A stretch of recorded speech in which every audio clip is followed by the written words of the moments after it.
Truck Talk Media. C10 Talk, episode 311. How to swap an LS and or LT engine into your C10. Jefferson Bryant, author, Car Tech Books, episode 311, coming at you. Here we go. So in chapter 3, I break down every factory oil pan. I have all the measurements. I have pictures of each one of them so that you can figure out what you need. And then we get into the aftermarket. We do the same thing with Gen 5 pans. You know, a lot of people run the GM hot rod oil pan, which is actually the LH8 Hummer oil pan. And it works for the trucks unless you're lowered. So if you've lowered your truck, your oil pan, even with the LH8, is actually going to hang down a little bit below your engine cross member. And that puts it at risk for road debris or speed bumps, anything.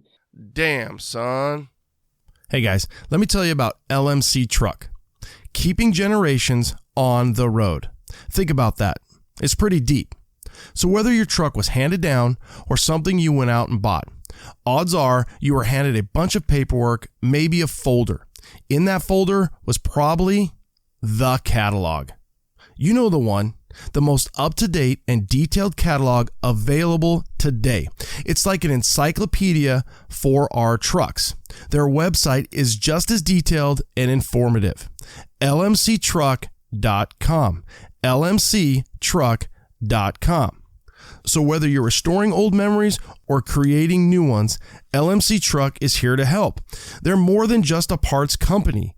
They truly understand the lifestyle and passion of owning a classic truck. So get out there and get to work on your truck and know that LMC is here to help. You can get online, lmctruck.com, and order your free catalog today. Keeping generations on the road. lmctruck.com. Let me tell you what Melba's Toast is packing right here. I've got 411 posi track out back, 750 double pumper, Edelbrock intakes, scored over 30, 11-1 pop-up pistons, turbojet, 390 horsepower. We're talking some bucking muscle. What does that do? Does that blow your mind? That just happened. Welcome to C10 Talk, your C10 truck podcast. And now I have a chance to be the best, maybe the best in the world. My old man is a television repairman. Ultimate set of tools. I can fix it. I said I got 50 cents in that jukebox, and all I can hear is your mouth clapping. You hear that? Here's your host, Ronnie Welch.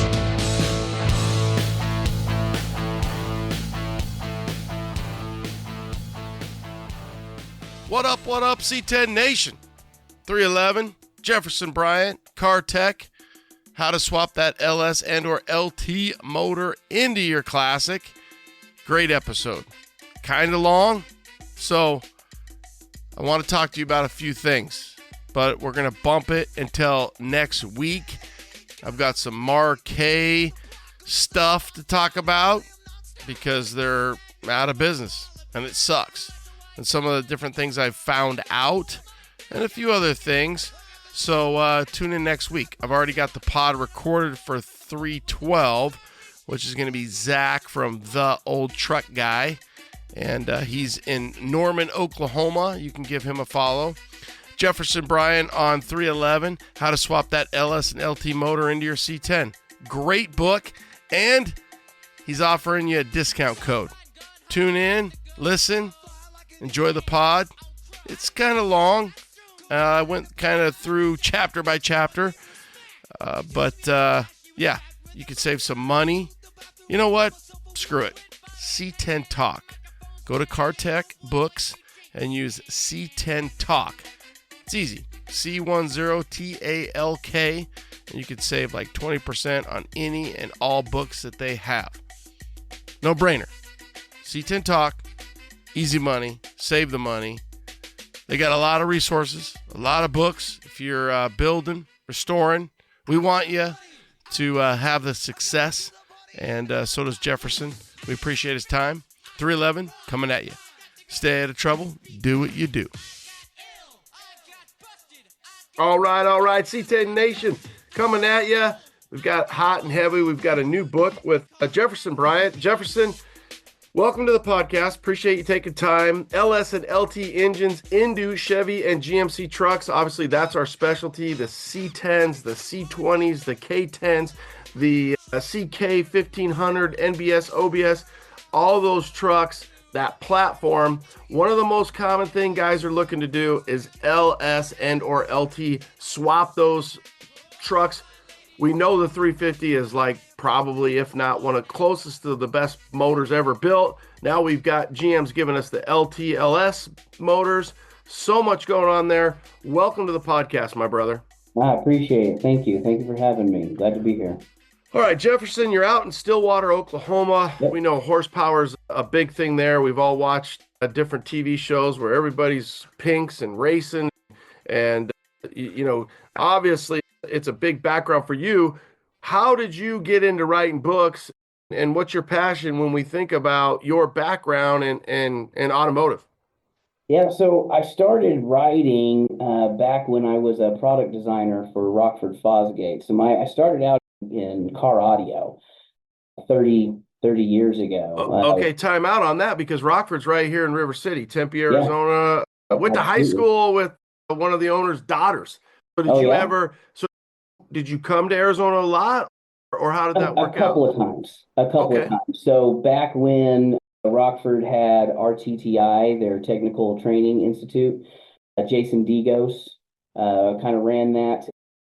I came down there and did some stuff with them a few times, but mostly I stayed here in Stillwater. I worked under the Q-Logic brand. Q Forms, which were the kick panels, and Q Customs, which were the subwoofer enclosures. That's what I designed. So I designed the kick panels and the subs, and I designed I basically would lay out the look, and then I would build a vacuum form tool to create those out of ABS plastic, and then we had wood components too. But yeah, I've been doing that I did that for a number of years. I was a car audio DB drag racing competitor sponsored by Rockford Fosgate and Soundstream and Crossfire, companies like that.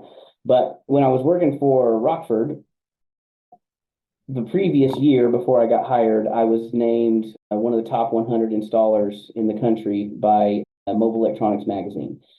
And so I was just trying to kind of build a brand around myself, basically, just kind of build up my name in the industry. And so I started writing some articles for Mobile Electronics magazine. And then next thing I know, about 6 months later, I get a call from a magazine editor, Muscle Car Enthusiast magazine, and he wanted to have me write a similar article for his magazine, and he was going to pay me for it. I'd been doing it for free. And so I was like, oh, okay. Next thing I know, I've got so much writing work, I needed to leave my day job, and I did that, and I've been doing it full time for 20 years. And a couple of months after I left was when I wrote my first book, which was how to build max performance Buick engines, because I'm a big Buick guy too. Okay. And I did that one, and then I did my first LS swap book. It was in 2008. Isn't it funny to think, you look back, and I'm not saying you weren't a great student, but I was not. And I was not. And to think your English teacher, yes, I'm writing books, woman. I can tell you my two English teachers' names right now, and they were not fans of mine, and I was not fans of theirs. And a kid on crack who can't sit still. Yep. Yeah, Mrs. Peterson and Mrs. Disbo, but I would call her Mrs. Disbro. I got kicked out of that class so many times. I don't even know how I graduated. Yeah, so good on you. I'll put it to you this way. When I was in 9th grade, I wanted to be in newspaper class, and I wasn't allowed because the teacher said I wasn't good enough to write for them. Yeah, you should send him or her a nice little hey, here's my copy. Thanks for kicking me out of your class. But right? God, I can't imagine even being a teacher of mine. So yeah, I don't fret that at all. Did you ever run into a guy named Donnie Montgomery over the years? He worked for Rockford forever, man. He was 20 years, another high school kid. I'm not. Now, well, while I'd you're have to, thinking if I saw him, I'm terrible with names. If you I guys saw look a him, I lot would alike too. probably. You got that same haircut as me, shiny on the top. How Right. about now? Isn't Kicker out of Oklahoma? Yeah, Which is Kickers kind in of Stillwater. They're here. oh yeah. So you end up working for Rockford, but you're right Yep. there. Have you done a lot with Kicker or I've done a few things. I know all of those guys. yeah? I've known them for years. One of my best friends is Kyle Ambrose, who's one of their main mechanical engineer. I've known him for years. I got him his first job at the stereo shop I worked at. We've known each other for a really long time. All those guys. Joe Gross. Yeah, we've had John on. John is, yeah. Yeah, we've John's had good John friend. on. A funny kicker, or Fosgate kicker, mostly Fosgate back then, obviously, but Punch 10 and all that is saved all my money, man. I went to Audio Express here in Tempe, where ASU is, and where Rockford is, and Right? saved all my money, got my Punch, got my 10s, and spent all my money. And before I knew it, I'm pretty sure that the guy that took down the information and my money probably had friends out on the mean streets because a month later, my shit was all gone. And I was like, dude, I just saved all my money on this system Yep. and it was all gone. So I would honestly tell you until I became, I'm still working on it, but becoming an adult, I don't really know that I ever really had another system like in that adolescent time frame because I was just so pissed. I saved all that money. And I'm like, this happened so fast. I don't know. I'm sure there was times where I was bumping like in the streets so somebody could say, hey, that thing's got a system in it. But I just felt like I'm like, this is an inside job. Yeah. That was really common back then for people to have Yeah. that kind of stuff. And it sucks. I've had my stuff stolen before. We were moving from Colorado back to Oklahoma when I was in college. And I was at my parents' house and my mom came into my bedroom. She says, hey, are you loading stuff in your car? I was like, no. She goes, your trunk's open. Then we were literally leaving that day, moving away, and they stole it right before I left. It sucked. Yeah. Getting ripped off sucks. Yeah, it does. It's a shitty feeling for sure. Yeah, it's crazy. All right, one little quick note. You've got a little dedication to Amy and the kids here. Obviously, they were supporting you throughout this journey and this venture. You've written like 10 books. You've got another book that you're just wrapping up and another book, plenty of books. So this is cool.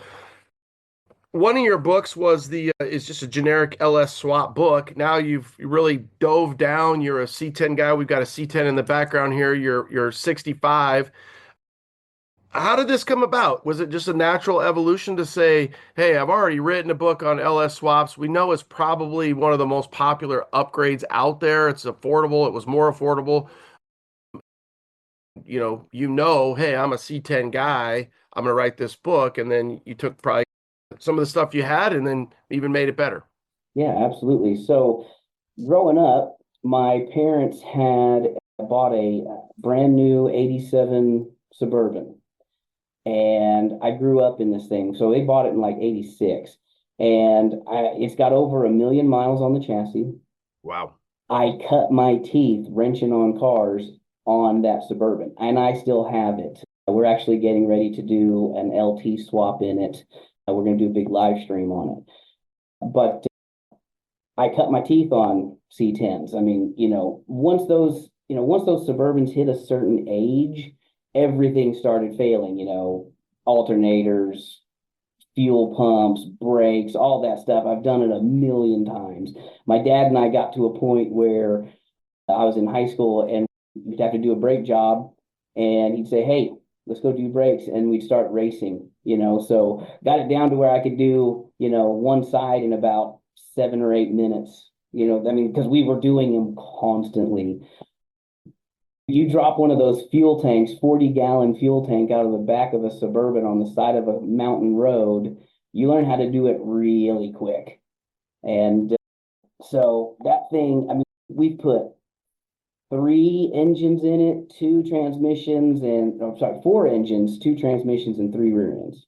It sounds like it's getting a 5th engine here. So. Yes, yeah. 5th engine, it's going to get a L86 6.2 liter with a 8-speed. We're going to upgrade the torque converter so we don't have all those issues. And I'm going to put a true track in the back and upgrade the 10 bolt. Wow. What a rad family hauler. You kind of alluded to it with the 6.2. That's probably one of the biggest questions. So right here, chapter 1, you break down the different motors. I think that's probably the most common question. Do I need, do I go, my son, for example, has a little S10 Blazer. I'm all, put a 4.8 in there. And okay, a 4.8 and a 5.3 are pretty much the same block, right? So then you're like, okay, 6.0, 6.2. When you look at chapter 1, is that the most common question, is just figuring out where to start? Where do I buy my motor? Am I still thinking junkyard? Walk us through chapter 1 and just a real brief differential, because I really don't even know. I would not consider myself a noologist when it comes to the breakdown of these motors and what used to be, hey, 350, 4-bolt main, 2-bolt main, carbureted, add a Edelbrock intake, add some headers, maybe a cam, simplicity. And I think the people that know the LS, LT stuff, they've got it pretty well figured out. But yeah, break some of that down and we'll kind of let's come up with a little Johnny and say, okay, Johnny's got a 70 C10. What should he do? And we'll just kind of use Johnny as a little bit every time we're trying to think about what to do here, because the audience is always kind of, and we field those questions all the time. What should I do? What motor should I be thinking about? So walk us through a little bit, from chapter 1, you kind of break that down. Sure. Everybody, as gearheads, most of us, when we first start thinking about doing an engine swap, particularly in LS or LT, the primary thought is, I want the biggest, baddest thing I can get. And for most people, that's going to be a 6-liter. The problem is they're a lot harder to find. And when you do find one, they're a little more expensive. By far, most, I'm going to make up this statistic, but I would say it's probably 75% of the LS swaps are 7.3s. 5.3s. Yeah. 5.3s. We're putting power strokes in these things now? I had LM7 in my head because that's, probably the most common of the Gen 3s, the LM7. I've got 2 or 3 of them in my shop right now. The thing is, what I tell people is, you got to think of what you're going to do with it. What are your plans? What's your budget? And what's your skill level? Are you going to bring in an engine and you're going to rebuild it and then put it in? Or are you just going to get a crate motor? Or are you just going to get a budget takeout from a salvage yard? A good friend of mine, Matt Graves from American Powertrain, he's got his chicken coop Cadillac. And he recently had an issue with his 427. And he pulled it out and he put a 5.3 in it while he rebuilds his other one. And I just got back from having a ride in it. It's the first time I'd had a chance to ride in it.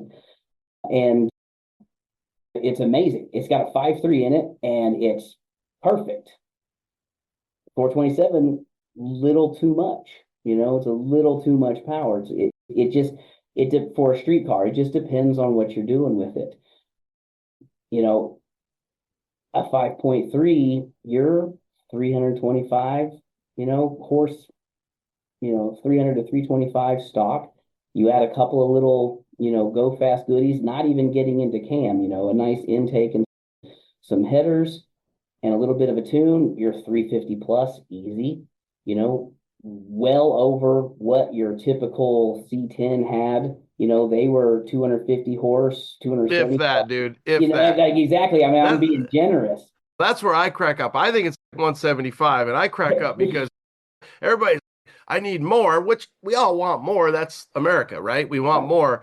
And you nailed it. The Go Fast goodies, the GFGs all day long. You have them, and it's been proven that a 5.3 can handle like a lot of shit. Yeah, So 1,000 horsepower. yeah, so it's pretty crazy when we think about that. And I always tell guys, I'm like, do you really have to have the 6.0 or the 6.2? And I want the iron block, I want the aluminum block, I want this, I got a truck, I'm doing this. Yeah. Okay, so let's go back to Johnny. He's got the 69. So we're going to say he's going to find a 5.3 because you don't have to have more than that. And I think that comes back down to your budget. So yeah, it is kind of funny when you bring up the stock horsepower and the way these things were built and what, a 5.3 can do. Yeah. A 5.3 from a salvage yard, probably going to run you around $1,500, somewhere in the 150,000 mile range, just barely getting broke in at that point. I mean, I've got one in the shop that had about 170,000 miles on it, opened it up. You could still see a few hone marks on the cylinder walls. There was no ring land. It was, other than being dirty, it was really good. It was solid. Didn't need to be rebuilt. We built it, but it didn't have to be. You can take one of those 200,000 mile 5.3s, throw a little turbo on it, make 700 horse, and if it blows up, you just go buy another, $1,000 block. But it will last and it'll handle that kind of horsepower, and that's what I love about LS engines. That's what I love about it. So for Johnny, he's got a 69 C10 and he wants to put an LS in it. I would say start with something like an LM7. Just get you a Gen 3, drive-by cable, keep it simple, run the factory ECU, and you're good to go. And then you can upgrade from there. That's what I always tell people. Once you have the basic work done, you can always upgrade. You can pull a 5.3 out, drop a 6.0 in there, and nothing changes. Same motor mount, same everything, same harness for the most part. Unless, depending on what generation you get, but it just keeps it really simple. That's what I love about them is, it's basically Legos for cars. Is there a pretty good reference? I'm sure, and I know there is online, but when you're looking at this and whether it's Johnny or Ronnie or Lonnie, there's plenty of references out there. And now, with this swap stuff going on for a good 10 years now, that there's products and information. So if you don't want the 5.3 and maybe you want to start something built or you want the 6.0 or, whatever it is that you can get to figure that out. And I think your book in general is such a great resource for that. A lot of guys, it does seem like we definitely get the old, hey, I want the LQ4, I want the LQ9, I want the 6.0, I want this, and where was it out of? And I think you're right. You just got to say, hey, what is your budget? What were you thinking? What do you want to accomplish with that? And like you said, and then the question becomes, do you find a 5.3 and just start building it from the get-go? Maybe you pull it out from the junkyard and then you're like, hey, I'm going to build this. And I think the Chev guys, really funny. I'm interested to see how it is in your world. But like the Ford guys and the Mopar guys with their Mopar tax, yeah, we hate you guys because you get so much performance for so cheap versus a Coyote or a Godzilla or maybe even like a Hemi. And the LS and the aftermarket, and it really is kind of goes back to those 350 days where, hey, it's what am I going to do here? It's money. I can turn out 500 horsepower for this much, but if I go to a Coyote, and they're getting cheaper, the Godzillas and the Coyotes, and they're figuring them out. But at the end of the day, it seems like your best bang for your buck is just straight up an LS motor. And then what about the LTs when you think about that generation? Where's the draw there? What makes the LT so much better than really the LS? And if does it? I'm a big proponent of the LT. My first LT book we did in 2015. So LT was fresh. I did a LT swap in my 71 Buick GS convertible. We did a LT1 crate motors, one of the first ones that GM put out. And it was bleeding edge stuff, so we had to cut the chassis up and stuff to make it fit because they didn't even have an oil pan yet. But I'm a huge fan of the LTs for a number of reasons. First, it's efficiency. They are more efficient. They can run as high as 60-to-1 AFR, something a lot of people don't realize. When they're in cruise mode, they can, a lot of people don't like AFM, I delete it as well, but there's other things that you can do with direct injection. You can. So just for the audience, that's sorry. But that's where they're shutting down, right? Yeah. So even the LS motors have that where, Yeah. hey, you've got 8 cylinders, we're up cruising, we're going to shut things down, we're going to run off 4 cylinders. And it does seem like a lot of people end up turning that off. Right. Okay. The biggest problem with that, and this is something that a lot of people don't know about LTs, direct injection in general. And would you call that, is that considered, sorry to interrupt you, is that considered the flex fuel then as well? That's kind of what that name comes from? Flex fuel is the E85, or the E85 ability. Okay. So it's AFM and DFM. Sorry. Meaning E85 okay. Meaning the E85 octane versus, hey, you've got to run a minimum of 91. Yeah. And then, so what's the other term for the motors? Is it always going to be that AFR where it's like, hey, it's going to shut down, we're going to run 8 cylinders down to 4, and is that always considered AFR? AFM, there's AFM FM. and DFM. Okay. So AFM is active fuel management, DFM is dynamic fuel management. They changed and DOD, displacement on demand, they changed the names a little bit. The 2019 and up LTs, those are a little bit different because instead of having the center 2 cylinders be able to be shut down, all of the cylinders can be shut down individually. So all 8 can be shut off and turned on by the ECM. So they all have the DOD lifters, which are prone to failure. Where that is compounded a little bit in LTs is because they're direct injected. So with a port fuel injection, the intake valves are washed with fuel, so it keeps them clean. Direct injection, you don't have that. So the intake valves are dry, but they get really hot. You still have oil vapor coming in through the PCV system, and that just sits there and cooks onto those intake valves.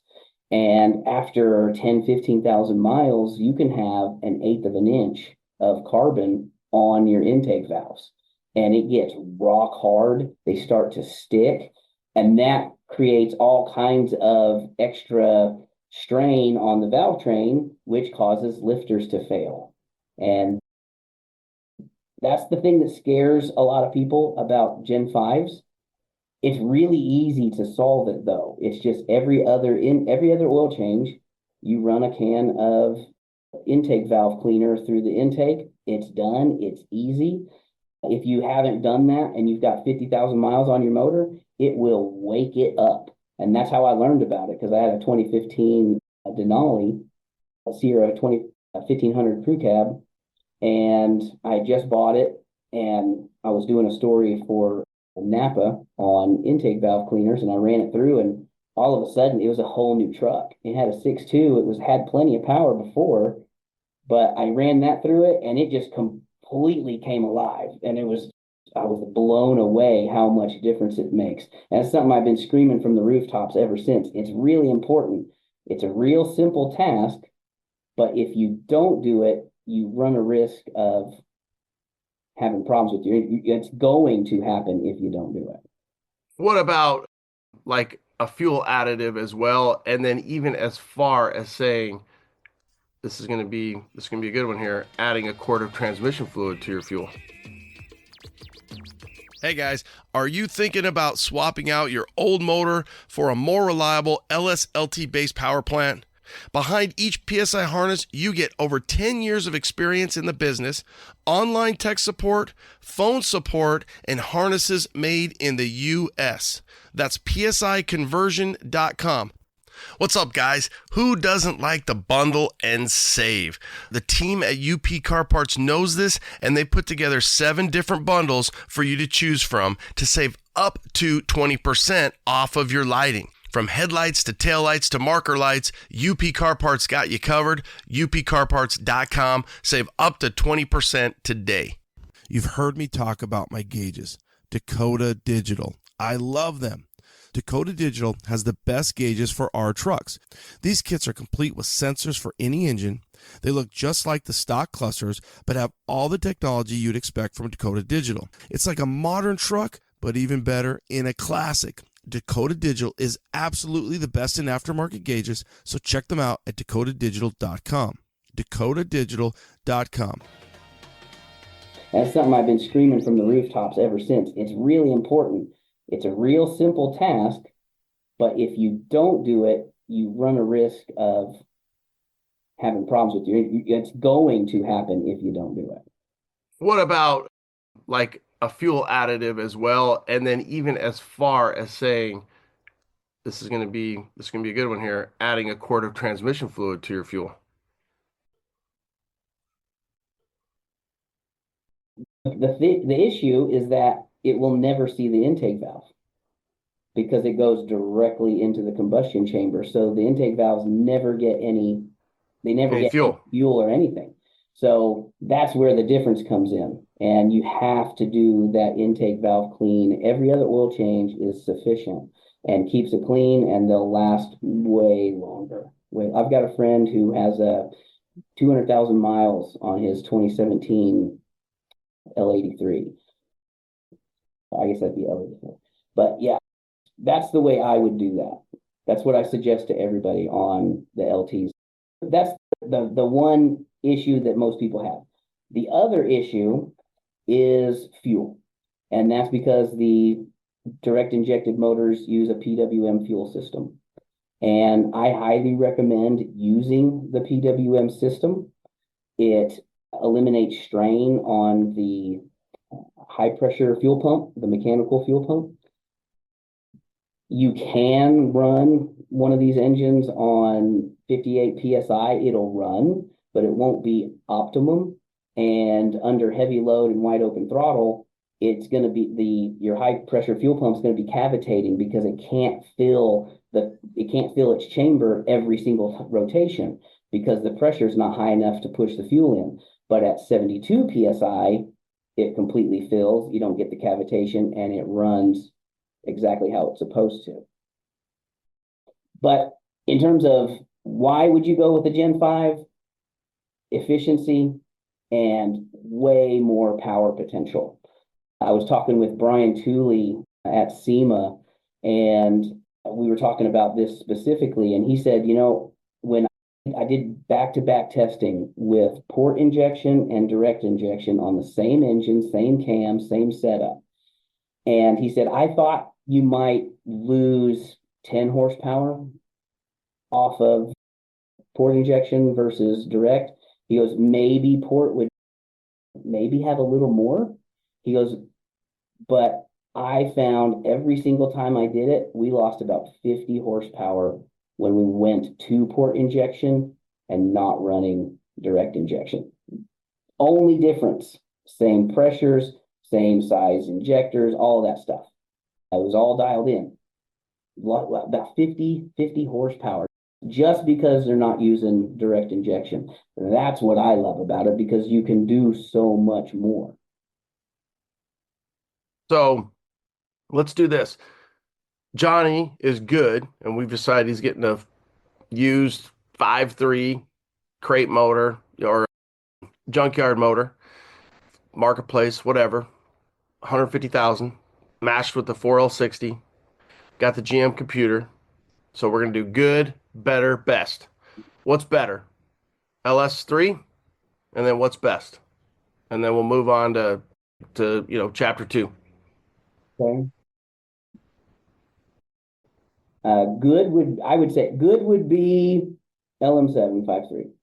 Okay, and so that's what Johnny's getting. He's getting this 5.3 4L60. He's getting the GM. This is going to be 75% of the people LS swapping their old C10. So, is better LS3 crate motor?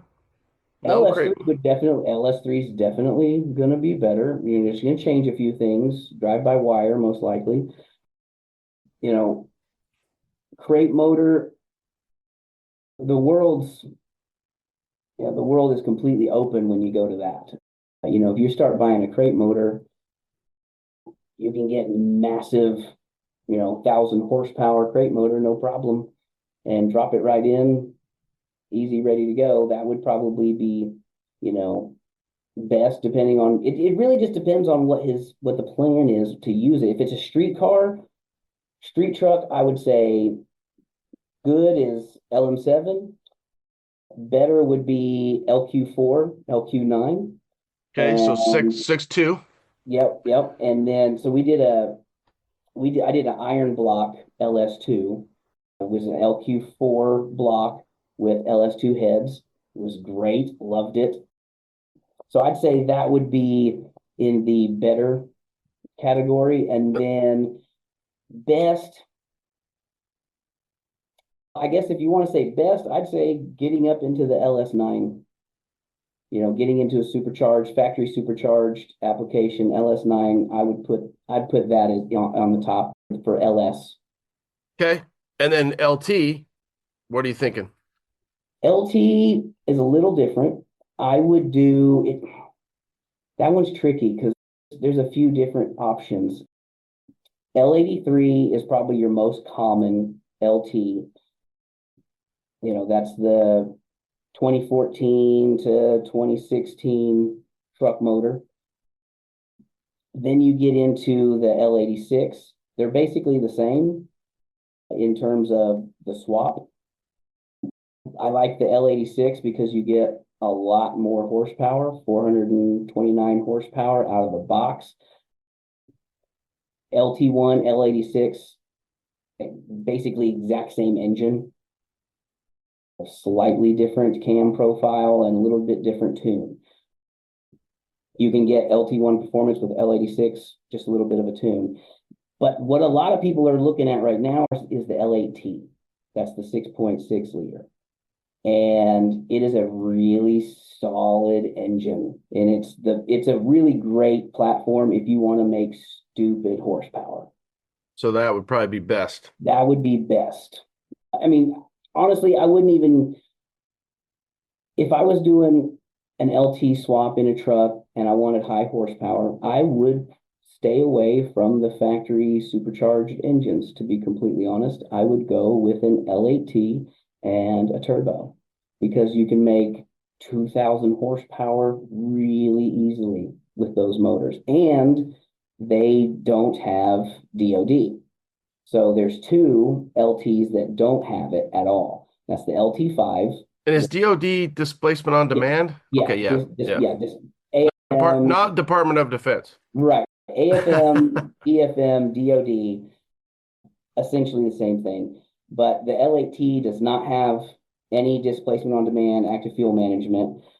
And the LT5 does not have active fuel management, but good luck finding an LT5. The L8T is kind of the top dog in that realm for high performance swaps. And you can find them, they're not hard to find and they're not that expensive. But you'll pay, 10 grand or more for an LT5. But if you can find it. If you can find one. So I kind of tend to stay away from those. Personally, I like building it up, just finding the base motor and building it up from there, as opposed to just sticking with a factory high performance model. So you've brought it up a few times, and I think that you would be the best example to explain the drive-by-wire versus the drive-by-cable and break that down. Essentially, you've got, to me, you've got like a throttle positioning sensor off your cable. Why don't you kind of break that down and then we'll move to, transmission and engine mounts and kind of work through the book. Sure. So most Gen 3s are drive-by cable. All Gen 4s are drive-by-wire. There's a handful of years and models for Gen 3 where they were transitioning from cable to drive-by-wire. Early drive-by-wire, not so good. Had a tendency to have a lot of lag in it. You'd put your foot down, 1, 2, 3. Okay, now we're going to take off. You can tune it, and that makes a big difference, like a pedal commander type deal. Those work really well, and you can tune it and get some of that back in. The newer drive-by-wire modules are much better. If you're doing a drive-by-wire swap, I typically recommend using the CTSV pedal, which is an all-in-one pedal, whereas the early drive-by-wires had a pedal and a tack module. Those were two separate pieces, and then the throttle body. And all three of those have to match. With the CTSV pedal, it's much more simple, much easier to do. And I personally like that. Now, if you go to larger aftermarket throttle bodies, then you typically have to go to a drive-by cable setup. There's a few high-performance, larger throttle bodies that are drive-by-wire, but most of them are drive-by cable. It just depends. A cable is going to be a little more responsive. And for the audience, I mean, our trucks it is a wire, it is a cable, right? Or it is a cable, not an electronic wire that is sending a signal through the wire to the throttle positioning sensor, so on and so forth. So when you think about, to me, that's kind of how I understand it is I got a wire or a cable. I keep saying that, but a cable, like a strand versus electronics. And the electronics was delayed and it's better now.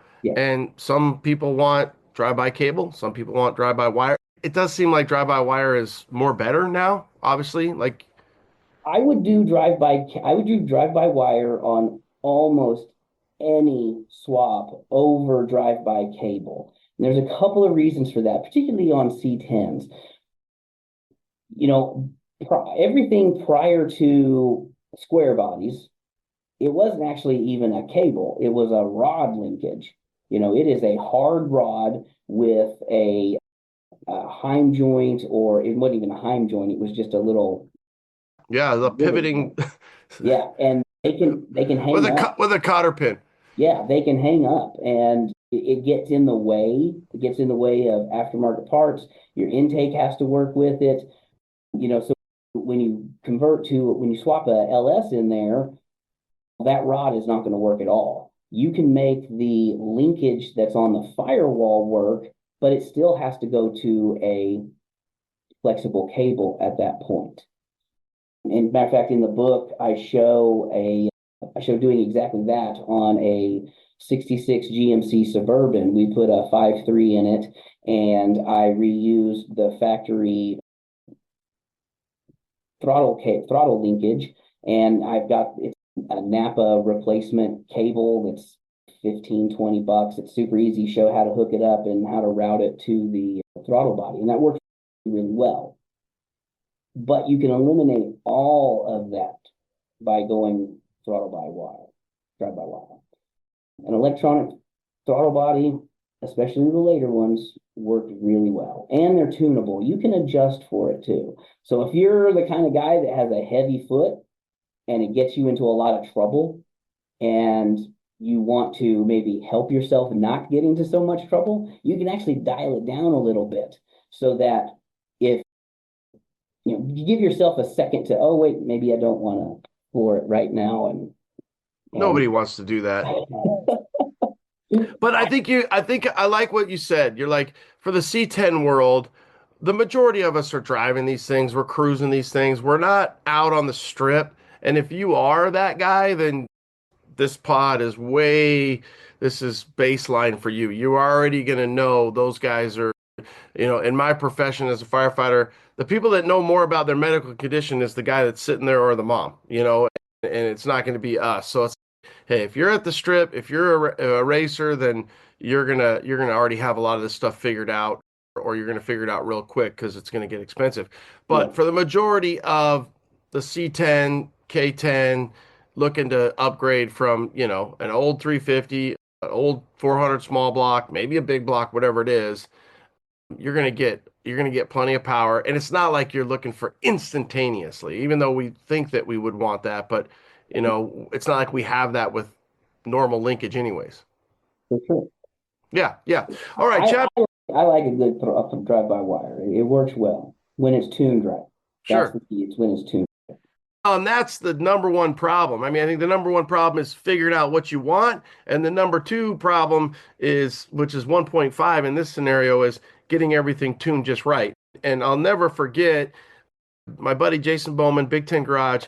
We've had plenty of discussions on this, and it's, hey, GM spent all their money on getting stuff tuned. A GM computer is going to suffice for 90 some percent. Now, Holly, who's going to be, let's say more racing, you're looking for all those little edges. Okay, then you're looking more for the race perspective. But if you're looking for a baseline, you're looking for just overall reliability, a GM tune and computer is going to work just fine. Well, I appreciate you saying that, because that's something that I try to preach to people. And I would actually take it a step further and say about 98% of people who have an LS or LT, factory ECM is what they want. A lot of people go to the Holley, the aftermarket controllers. I have them. I've installed them. I've got one I'm going to do here in a few weeks. But the problem is that people get stuck on the self-learning thing, and they're like, it's easy, I don't have to tune it, I don't have to do nothing. And it's yes, but also no. You can do all the little self-tuning stuff, use the little drop-down menu boxes and all that, and that's going to get you probably 80% there. But there's a lot of meat left on the table. There's a lot of meat left on the bone to tune it and perfect it. With a factory ECM, you get HP tuners, then you can do all of it.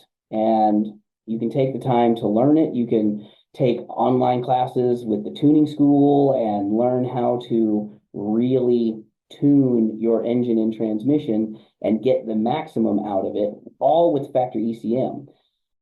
Factory ECM is good for 1,600, 1,800 horsepower. We went to the tuning school, my son and I, about a year ago, and in our class, we got to tune on a LS7 in a Corvette. It was pro-charged. It was making 1,600 plus horsepower, factory ECM. And that's the example I use for most people. Is, look, you can absolutely do it with factory ECM. GM spent millions developing this. It has to work in every possible situation, every environment, 130 degrees, minus 40 degrees, wet, dry, all that stuff. It has to work in every possible environment. Holley, I love Holley. I use them for all kinds of stuff, but they don't have those kind of resources. They can't spend millions developing an aftermarket ECM. It's just, you're going to have issues. Someone is going to have issues along the way. Some are great, sometimes they're not. That's the problem. I think the bottom line goes back to that same thing. If you're Johnny and you're putting an LS in your truck and this is what you want, the reliability, you go with the stock ECU. If you're looking to be the guy that's at the drag strip and you're looking for that extra 5% more, you're fighting over that, then you're going to be that guy that says, okay, I want the Holley, I want the programmability, and I want to be able to do that. Chapter 2, engines and transmission mounts. I think this is pretty straightforward. Dirty Dingo, believe it or not, lives like 2 blocks from me. One of the best guys in the business. I guess a little shameless plug for him, but break us down on that. I mean, I think that figuring out what motor you're looking at, and then saying, okay, now what do I need to do to my chassis if I'm keeping it a stock chassis, or if I'm doing an aftermarket chassis, you're going to tell them what motor. But there's a few decisions that go into, evolving or creating that cradle for your engine and or transmission. Yeah, absolutely. And for C10s, it's super easy. C10, K10, doesn't matter. It's super easy. There's a bajillion different versions of these swap mounts. I am personally particular to the Holly Blackheart stuff as well as Dirty Dingo. I use Dirty Dingo's sliding mounts in my GS because that was all that was available. But for these chassis, it's all done. It's easy. It takes the math work out of it, and you just buy a set of mounts that fit your vehicle and make it work. That way you don't have to fab. I know a lot of people, say, I want to build mine, and that's great. And I have that in my books, but you don't have to. You can spend just a little bit of money, make it easy, and save your time and effort for the other things that you need to do, where you need to do some fab work. The thing I like about the prefab mounts is you have a couple of choices. You can have a factory setback where the bell housing is in the factory position for a small block. So you can use the original transmission, which keeps your original transmission cross member and driveline, or you can set it forward for an aftermarket or a late model transmission or a T56. And then you have to change your cross member position for the transmission. That's what I like about it, is you've got options. And Holly and Dirty Dingo, even ICT Billet, they all have those options. And for CKs, it's really simple. Now, getting into the K trucks, the four-wheel drive trucks, that is up until right when we were writing this book, Holly had just came out with motor mounts for OBS trucks. And that was an interesting experiment because they had not tested their motor mounts with a factory LT cross oil pan. So all of their motor mounts are spec'd for their oil pans. And so we were kind of the guinea pigs with that OBS. We did a 91 and it was really close. We had to massage one bolt boss on the differential on the housing. After we did that, it was perfect. We had a 1/4 inch clearance, plenty for engine movement. It's done deal. And that was with a factory L83 oil pan, which was really nice because that saves you, $350, which was a nice little deal. And that particular truck, which is featured in the book, got a L83 and a 6L. And that was fun. And the other cool thing is we used the NQH transfer case. So we used the late model transfer case. So we had on-demand shift for four-wheel drive. So you bought a C10 and it either had AC at one time or it wasn't even an option. Well, Vintage Air has the solution for you. Their SureFit kits are designed to place the evaporator and hoses behind the dash for a factory clean look.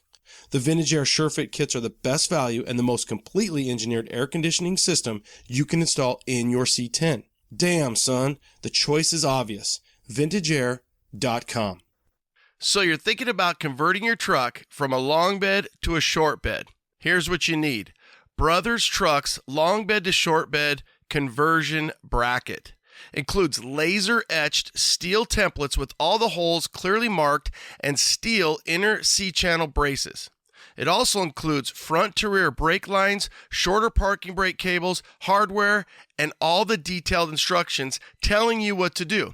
You can also jump on Brothers' YouTube channel for a detailed, step-by-step video to make the process easier. Brothers Trucks has an easy solution for you, and they even offer bedside parts as well. BrothersTrucks.com.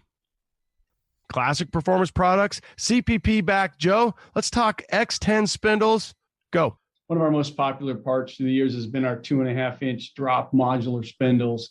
Really popular part. Well, we've kind of taken that to the next step. We've emulated late model Corvette, Silverado, Chevy technology into our new X10 drop spindles. They use a steel hub, sealed bearing hub, really strong piece.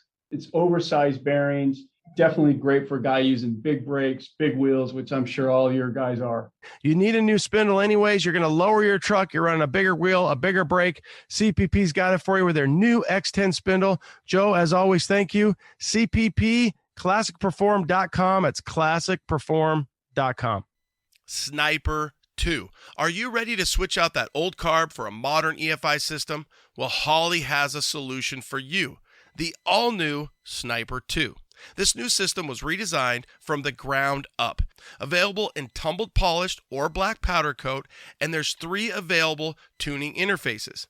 A classic 3.5 handheld, a 5-inch mountable, which includes a GPS speedo or a Bluetooth module so you can use your smartphone. Another big bonus is the Sniper 2 has a built-in transmission control module. So if you're looking to upgrade to a 4-speed overdrive, 4L60, 4L80, you now can with ease. Holley.com to get started today, Holley.com. Marquet has been in business for over 40 years. It all started in the original owner's garage. From humble beginnings of a couple parts in a garage to a 2-building manufacturing facility making over 6,000 parts, Marquet has grown to be one of the country's premier truck parts manufacturers. They have made their original parts from the original trucks. All parts are manufactured in-house in Oklahoma City, USA. They offer quality parts built by Americans for old American-made trucks. So when you're looking for body moldings, bed strips, bedwood, and so much more, think Marquet. That's mar-k.com.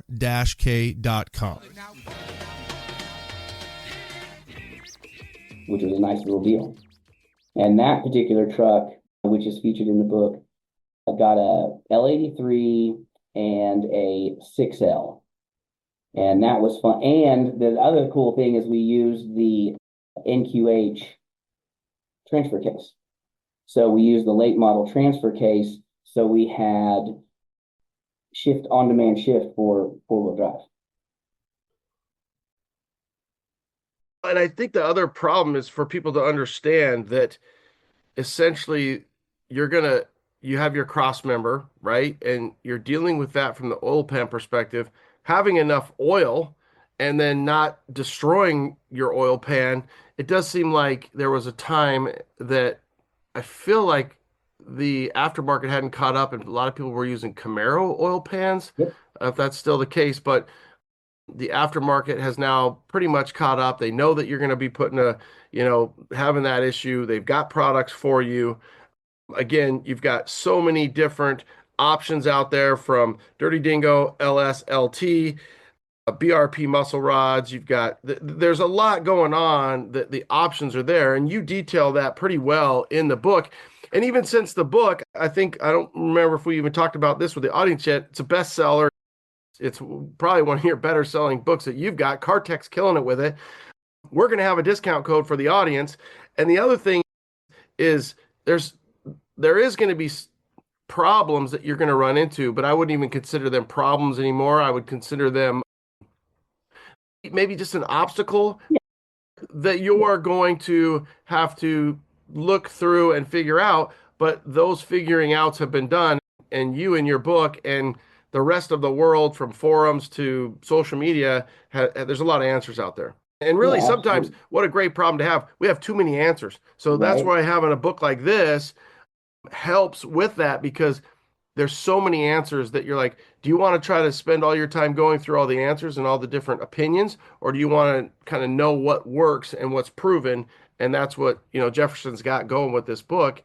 And I think that having a Bible to work through always helps, and it builds confidence. Absolutely. That's, when I go to write a book or write an article or do a video, that's my mindset behind it, is I'm going to go through this and I'm going to look at it as if I have never done this before. And I'm going to try to solve all the problems, answer as many questions as I can, and break it down to the most common solution for all of these problems. You can skin this cat a lot of ways, and a lot of people have their preferences. And, this book shows you a number of different ways to do it, and but it's not the only way to do it, but it's the fastest, easiest, simplest way to do a lot of these projects. You were talking about the Camaro pan. The Camaro pan fits all C10 trucks. It fits all of the ranges. But you get into K trucks, and stuff starts changing, because you've got that, big differential, and depends on if you're live axle or, running CVs. So in chapter 3, I break down every factory oil pan. I have all the measurements. I have pictures of each one of them, so that you can figure out what you need. And then we get into the aftermarket. We do the same thing with Gen 5 pans. A lot of people run the GM hot rod oil pan, which is actually the LH8 Hummer oil pan. And it works for the trucks unless you're lowered. So if you've lowered your truck, your oil pan, even with the LH8, is actually going to hang down a little bit below your engine cross member. And that puts it at risk for road debris or speed bumps, anything. And which so is a high probability with the people listening that they're going to have some lowering, whether it's a 4.6 bag. I think if you're coil, you're probably still low enough that you're going to run into problems, you know, and why mess with it, right? Why play with it? Get the right oil pan. My son decided to weld his. He cut his stock one and then I guess it's aluminum. So re-tigged it up, and, and I'm like, that's cool. And you wanted to do that and save the money. But when you're young, you have time and no money. Whereas a guy like you or I is going to say, I'm just going to buy the right one. Right. And that's the thing, when you're chopping up an oil pan, my first LS swap book, that it was all about chopping oil pans, because there weren't a lot available at that time. And so we've got a whole deal on there showing the process of chopping one up. And the issue is that most people don't have a TIG welder. And TIG welding aluminum is not easy unless you've done it 1,000 times. Welding up your oil pan is a risk. Just a small leak can become a big problem really fast. Plus, when you do that, you also have to modify the oil pickup tube. Do that wrong, and you don't have any oil pressure. So that's why I like the aftermarket pans, because you're protecting your investment. Exactly. At the end of the day, dude, if this thing bleeds out, we got problems.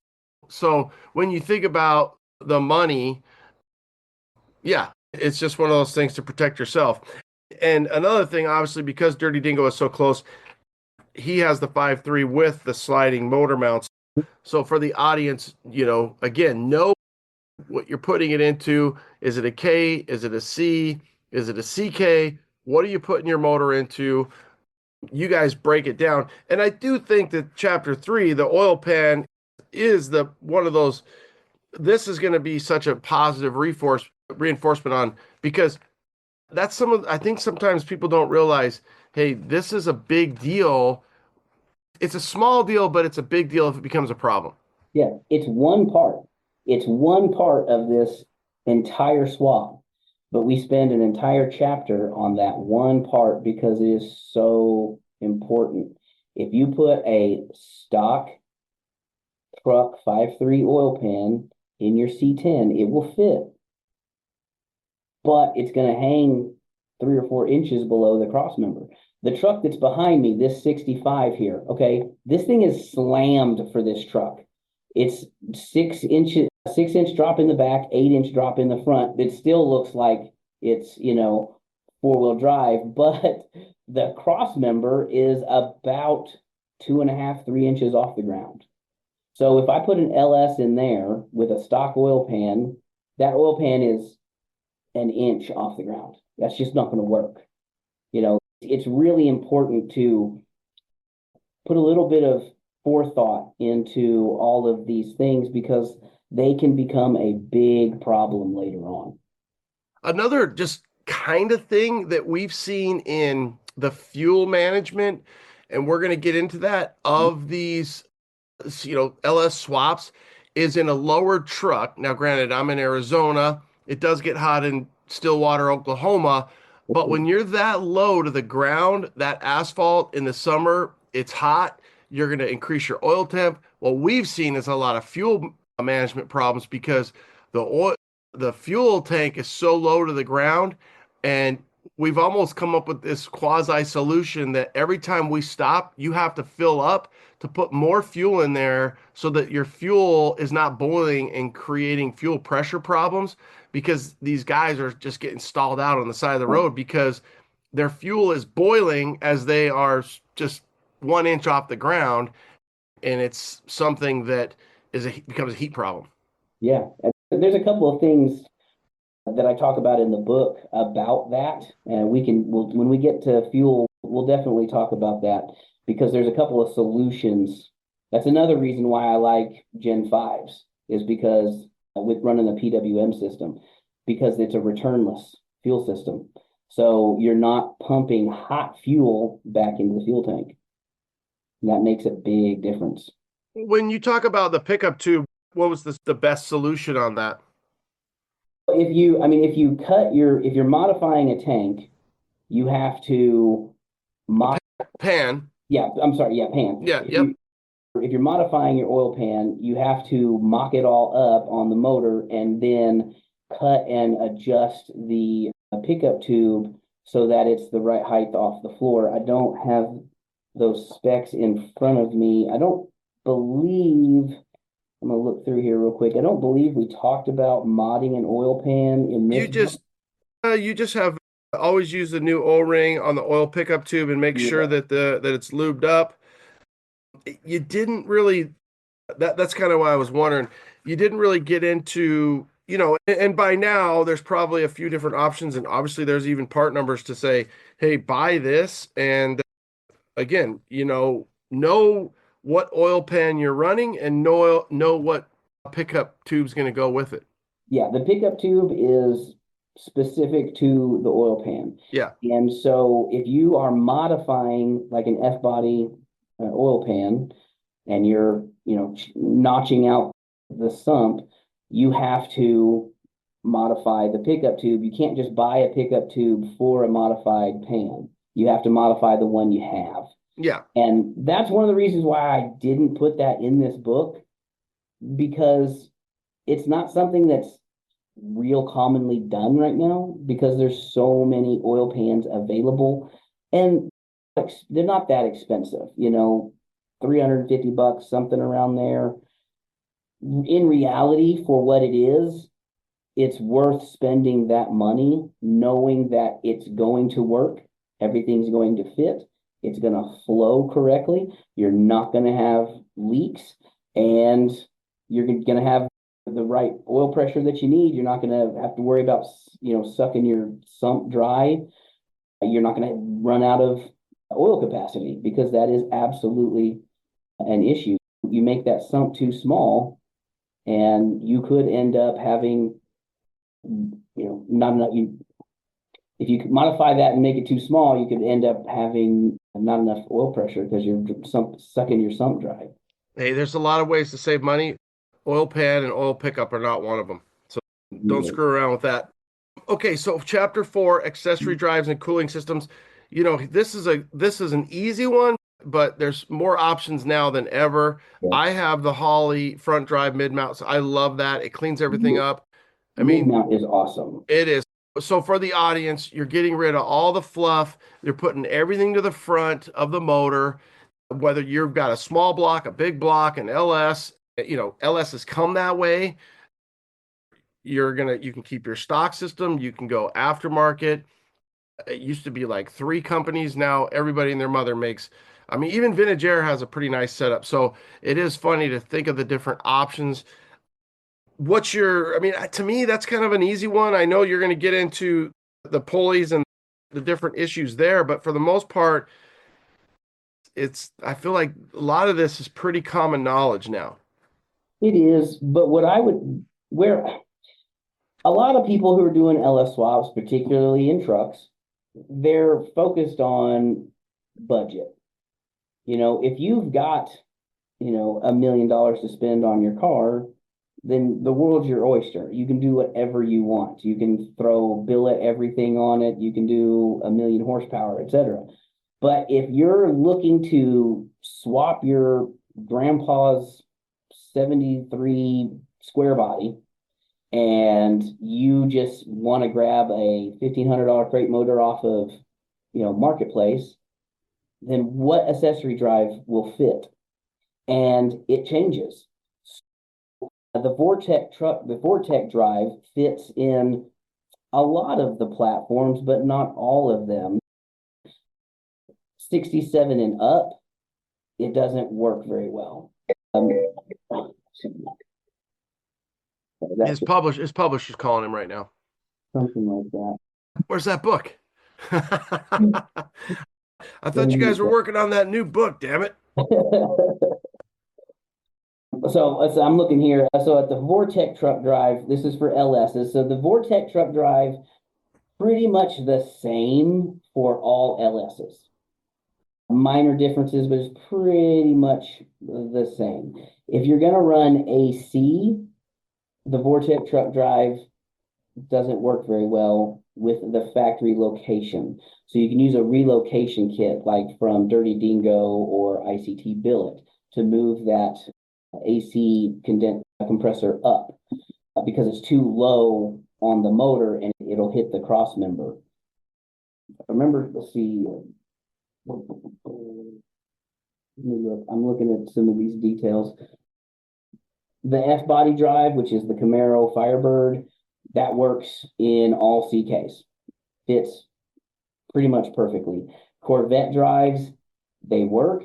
It's the AC compressor on most of them that cause the problem because it's typically on most of them, it's down low on the passenger side and it just runs right into the cross member. So you have to make an adjustment. That's when people start going to aftermarket drives. Holley has, I think, 3 different versions. They've got the high mount, they've got the low mount, and then they've got the mid mount. And the mid mount pretty much solves every problem. Yeah, and the mid mount, I think that's probably the most common. What about with the Dirty Dingo, if you buy their slide mount, because, again, for the audience, just real basic, lower, if you're looking at the motor, if you're standing in the front of the truck and you're looking, lower left is, again, passenger side, that's where that AC compressor is going to be. I wonder if you use the Dirty Dingo slide on a Corvette and not an F body, can you slide it forward enough to where you're clearing that cross member? The problem with and I love Dirty Dingo. I use them in my GS.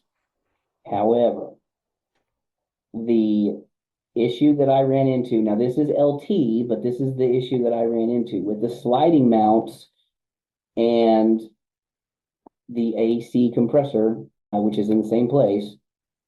The sliding mounts hit the compressor. Okay. And that was my issue there. On mine, so I had the Dirty Dingo accessory drive. That caused a problem. Then I had to go back to the Corvette style because I put a Pro Charger on it. It wouldn't work with the Dirty Dingo accessory drive. And I had to fabricate a custom bracket. It keeps the AC compressor down low in the same place, but it moves it just enough to make it work. And that's actually in the book. the process I did, or the process I used to create that, I believe is in this book. I believe I have it in there. While he's looking for that, but just remember, I mean, again, from I can even All-American Billet, Finager, Holly, Stock, CVF, Eddie Motorsports. I mean, everybody who's making anything billet, they've got a front drive system for you. And then once you say C10, they know that you're going to have to accommodate for said compressor down low, and that you've got a crossbar that's going to be hanging out. Yeah, that's why I like the Holley Blackheart mounts for C10s, because it's design. Those are designed specifically to work with their oil pans and their accessory drives, and they work and they fit, and it takes all the guesswork out. So you can just get in there and turn wrenches and get your truck running and driving faster without having to do all the fabrication. And I didn't even know that Dirty Dingo had a front accessory drive system. For LTs. Oh, okay, for LT. So yeah, I don't know if they have an LS one, but they do for LTs. Yeah, I'm sure. I mean, golly, it does seem like everybody's got it. LTs are different in the accessory drive department as well. So that's one thing I love about GM. The oil pumps are the same bolt pattern and the same gaskets. The only difference is you can use an F-body oil pump or water pump, and you use a spacer. You space it out, and that gets you your correct spacing for your pulleys, and then everything else works around that. And that's what Holley does. So the mid mount, you can order a mid mount for an LS or an LT. The only difference between the LT is you get a couple of spacers, and so it bolts right on.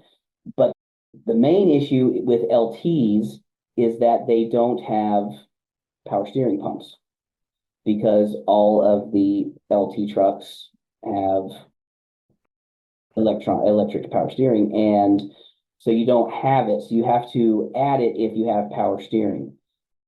But we are seeing, and this is going to be another chapter, a lot of people going with the electronics. Mm-hmm. Even now, CPP at SEMA came out with their electronic boosters. Right. So you've got electronic boosters, you've got electronic power steering. I remember 5-6 years ago when somebody first did that swap with an electronic steering, and it was like, oh shit, how's this going to be? How are they going to figure it? But of course they figure everything out. So it's one small step for mankind and one big step for C10s, I guess. Sure. For me, I like having a power steer pump because I run Hydro Boost. Yeah. Okay. So I prefer a Hydro Boost for all of my vehicles because you get way more assist, 2,000, 2,500 PSI on your braking versus, 1,200, 1,500 PSI. It's substantially better. And you got to have a power steering pump for that. And I think most of the audience is going to understand I try to cover it all, but your power steering pump, even though it's called a power steering pump, it also could be called a Hydro Boost pump. You're taking pressure off of that said pump and you're pumping that Hydro Boost to give you that booster. Yeah. Versus vacuum. Yeah. And see, that makes a big difference if you are running a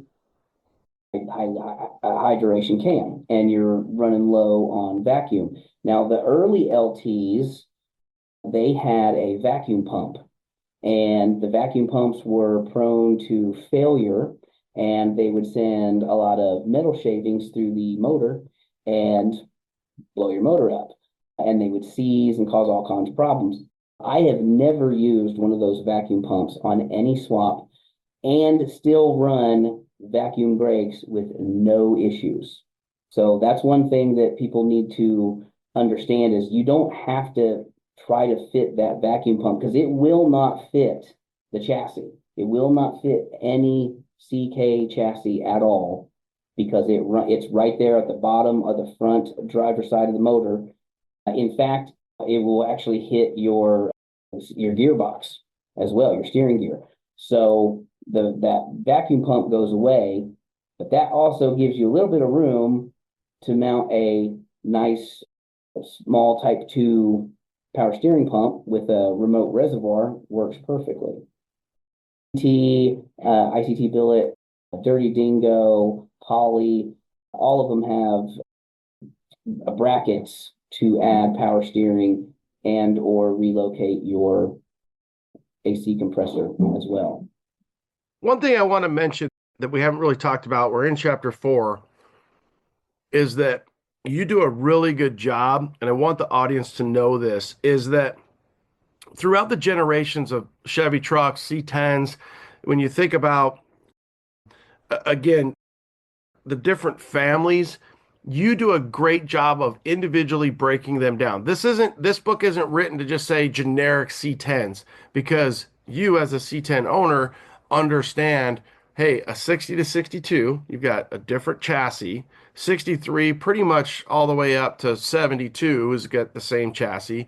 Then you're getting into the square bodies and then the CKs. So there is a few families in there of chassis, and you understand, and you've written it accordingly to say, hey, if this is what you're dealing with, these are probably the 3 things you need to look out for. Okay, hey, you 67 to 72 guys, you're probably not going to have an issue. You X-frame guys, you early C10 guys, Apaches, this is something that you need to consider, and this is going to be, the issue on this chapter or in dealing with this. And that is probably something that we're spoiled at, because there are so many C10s, and they're pretty much universal, but now we're getting into the weeds on it, and you break that down for the audience. Yeah, I appreciate that. That's, like I said, whenever I write a book or article, I always try to really dive deep and break it down for people. I do all the research so that you don't have to. If you still have questions, now you're more focused and your question is more pinpointed to come up with the solution for this exact specific problem, not, shotgun, hey, what mounts do I need for this truck? What is the specific, you're going to go, I have this exact thing and I need this exact thing. And that's what we try to do in my books. What I would say, one of the biggest things that the audience, my thoughts, I can't wait to get into yours on wrapping up this chapter, is when you think about chapter 4, you think about the cooling systems. And I would say, get a nice aluminum radiator with electric fans, and know that that's going to be part of the process, which is going to be more power, relays, wiring it. What's your thoughts on that? On just setting that up at the beginning to think, hey, when you have an LS, I want you to consider this for the cooling. I would always recommend electric fans, going away from a mechanical fan. You're going to free up 20, 25 horsepower right off the bat, just from eliminating the fan. You're also going to get better efficiency on cooling, because you have electric fans. If you do it right, you build a nice shroud. You keep that shroud about 1 inch to 2 inches away from the radiator itself, so that you draw through the whole radiator. You don't have this giant plastic fan shroud that's really not that efficient in reality. They're a little too big. But with electric fans, you can run 2 fans, and you have a primary that's on all the time, and then you have a secondary that kicks in under high load, higher temperatures, and when your AC comes on. So you can get a little bit of boost there. I also typically recommend an aluminum radiator, a nice 4-core radiator. Copper brass transfers heat better than aluminum, but aluminum can be thinner. So you can run a thinner tube. You can get more rows of tubes in your radiator in the same space as a factory copper brass radiator. So you're going to get much better cooling. Plus, you go with the aftermarket radiator, you can incorporate a steam line port, which simplifies that process, because if you have a factory copper brass radiator, you're going to have to come up with a solution for your steam lines on LSs. Now, LTs don't have steam lines, so you don't have to deal with that. But all LSs have steam lines, and it's really important.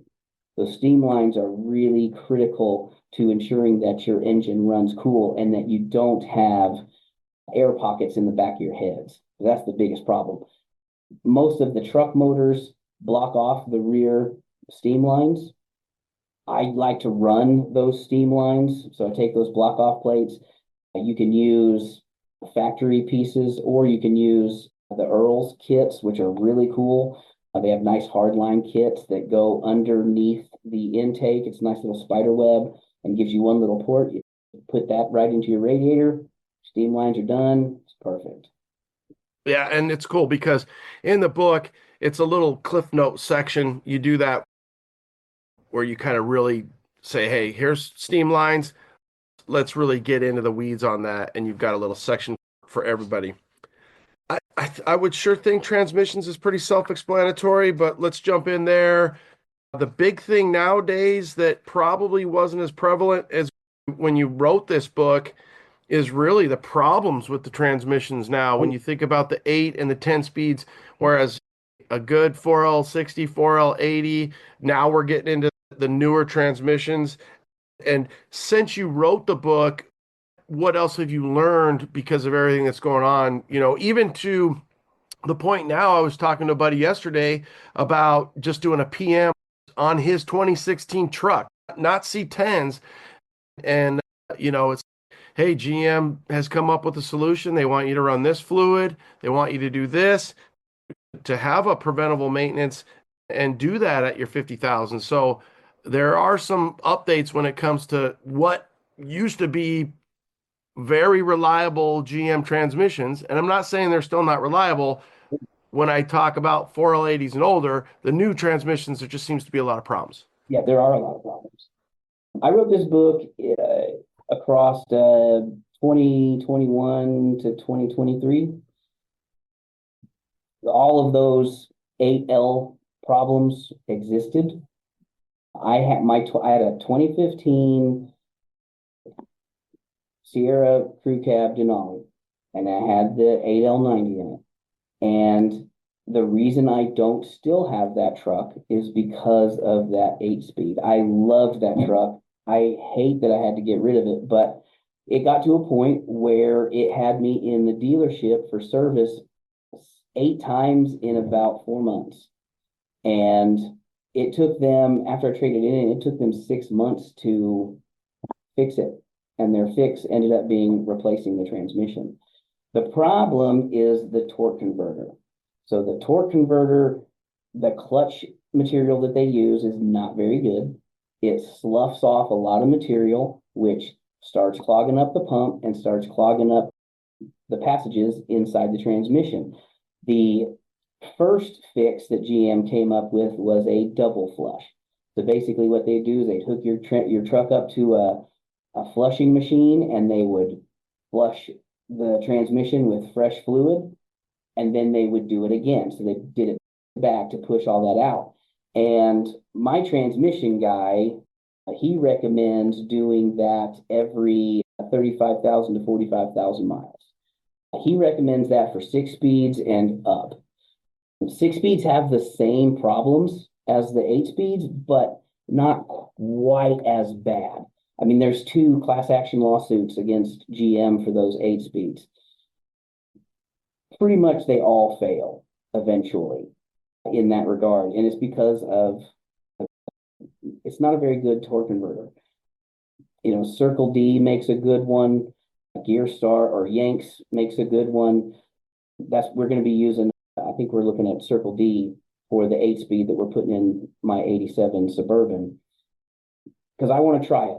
I tend to stay away from them for swaps because of those issues. You know, you're putting something in that is known to have problems, but I want to try to help, you know, be part of the solution in that regard and help fix it. GM has over 65 TSBs on the 8 speed alone because they haven't figured it out. I still don't think they've quite figured it out. Another change that a lot of people do is eliminate or adjust the thermostat on the transmission, because the 8 speeds have a thermostat for the cooler. The problem is that you can get into your transmission being too cool and your fluid is thicker. That's why the Dextron 6, it is less affected by temperature in terms of viscosity, and that's why GM uses Dextron 6 in the 8s and 10s. Now, I personally have not had issues with the 10, but I know that a number of people are starting to have those kind of similar issues. But the 8-speed that's the worst of the worst. That's the one that I generally recommend people stay away from. If you have a 6-speed, the key to a 6-speed is that flushing it every 35 to 45,000 miles. You do that and a 6-speed will last forever. It will last a very long time. 8 speeds, if you do it with an 8-speed, you got to do it before you start having problems. Once you start having problems, kind of too late. Yeah. I do want to jump into one thing. I am a big proponent of 4L60s. And I know that they have a... Wow, okay, I like this. They have a bad reputation. Jump away. For sure. So I like them because it's a great transmission. It has been used in every vehicle for, that thing ran for 20 plus years. It was originally based on the 700R4, which has some inherent problems. Most of those are related to the TV cable. The PWM 4L60s kind of fix that. If I have a 4L60, what I do is I upgrade it to 5-pinion planetaries. So it's 4L65 at that point. That gives you all the strength that you need.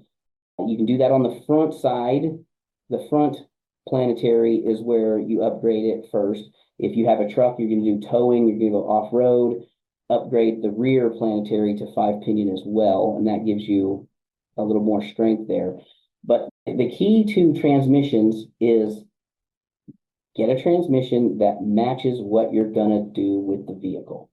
If you're going to go out and it's a street strip car and you're going to race it every Saturday, you're going to race it stoplight to stoplight, you're going to beat the hell out of it, 4L60 is not your guy because you're going to abuse it. If you abuse your transmission, it's going to fail. A 4L80, you can beat it a little bit harder because it's a little bit beefier. But if you have a cruiser, you got a nice show truck, you got something that, you're going to put, 500 horse, a stock 4L60 will be good with that as long as you're not putting slicks on it. If you're going to go up from there, I have 750 horse in my Buick GS, and I run a TCI Super Street Fighter 4L60. And that's what I run, and it fits, and I don't have to worry about it. And I love it. I've done a number of those. I had a 96 Impala SS with 4L60, and that's what we did to it. We pulled it out. We put a 2000 stall converter and changed the planetaries to 5-pinion on the front, and it woke the whole car up, and it was amazing. And I beat on it, and it just took it because you just make a few upgrades. A few little upgrades changes that transmission entirely.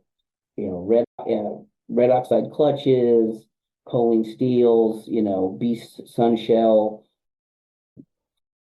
Super Servo, all, those little upgrades make a big difference on a transmission, particularly the 4L60. So you're saying that they might get a bad rap because guys don't really use them as they're intended and they put too much power to them? I can't imagine C10 guys doing anything like that. It's unheard of. I just can't. So I'm going to give you a little support on this. And the reason why is I have an '04 Tahoe for my daughter.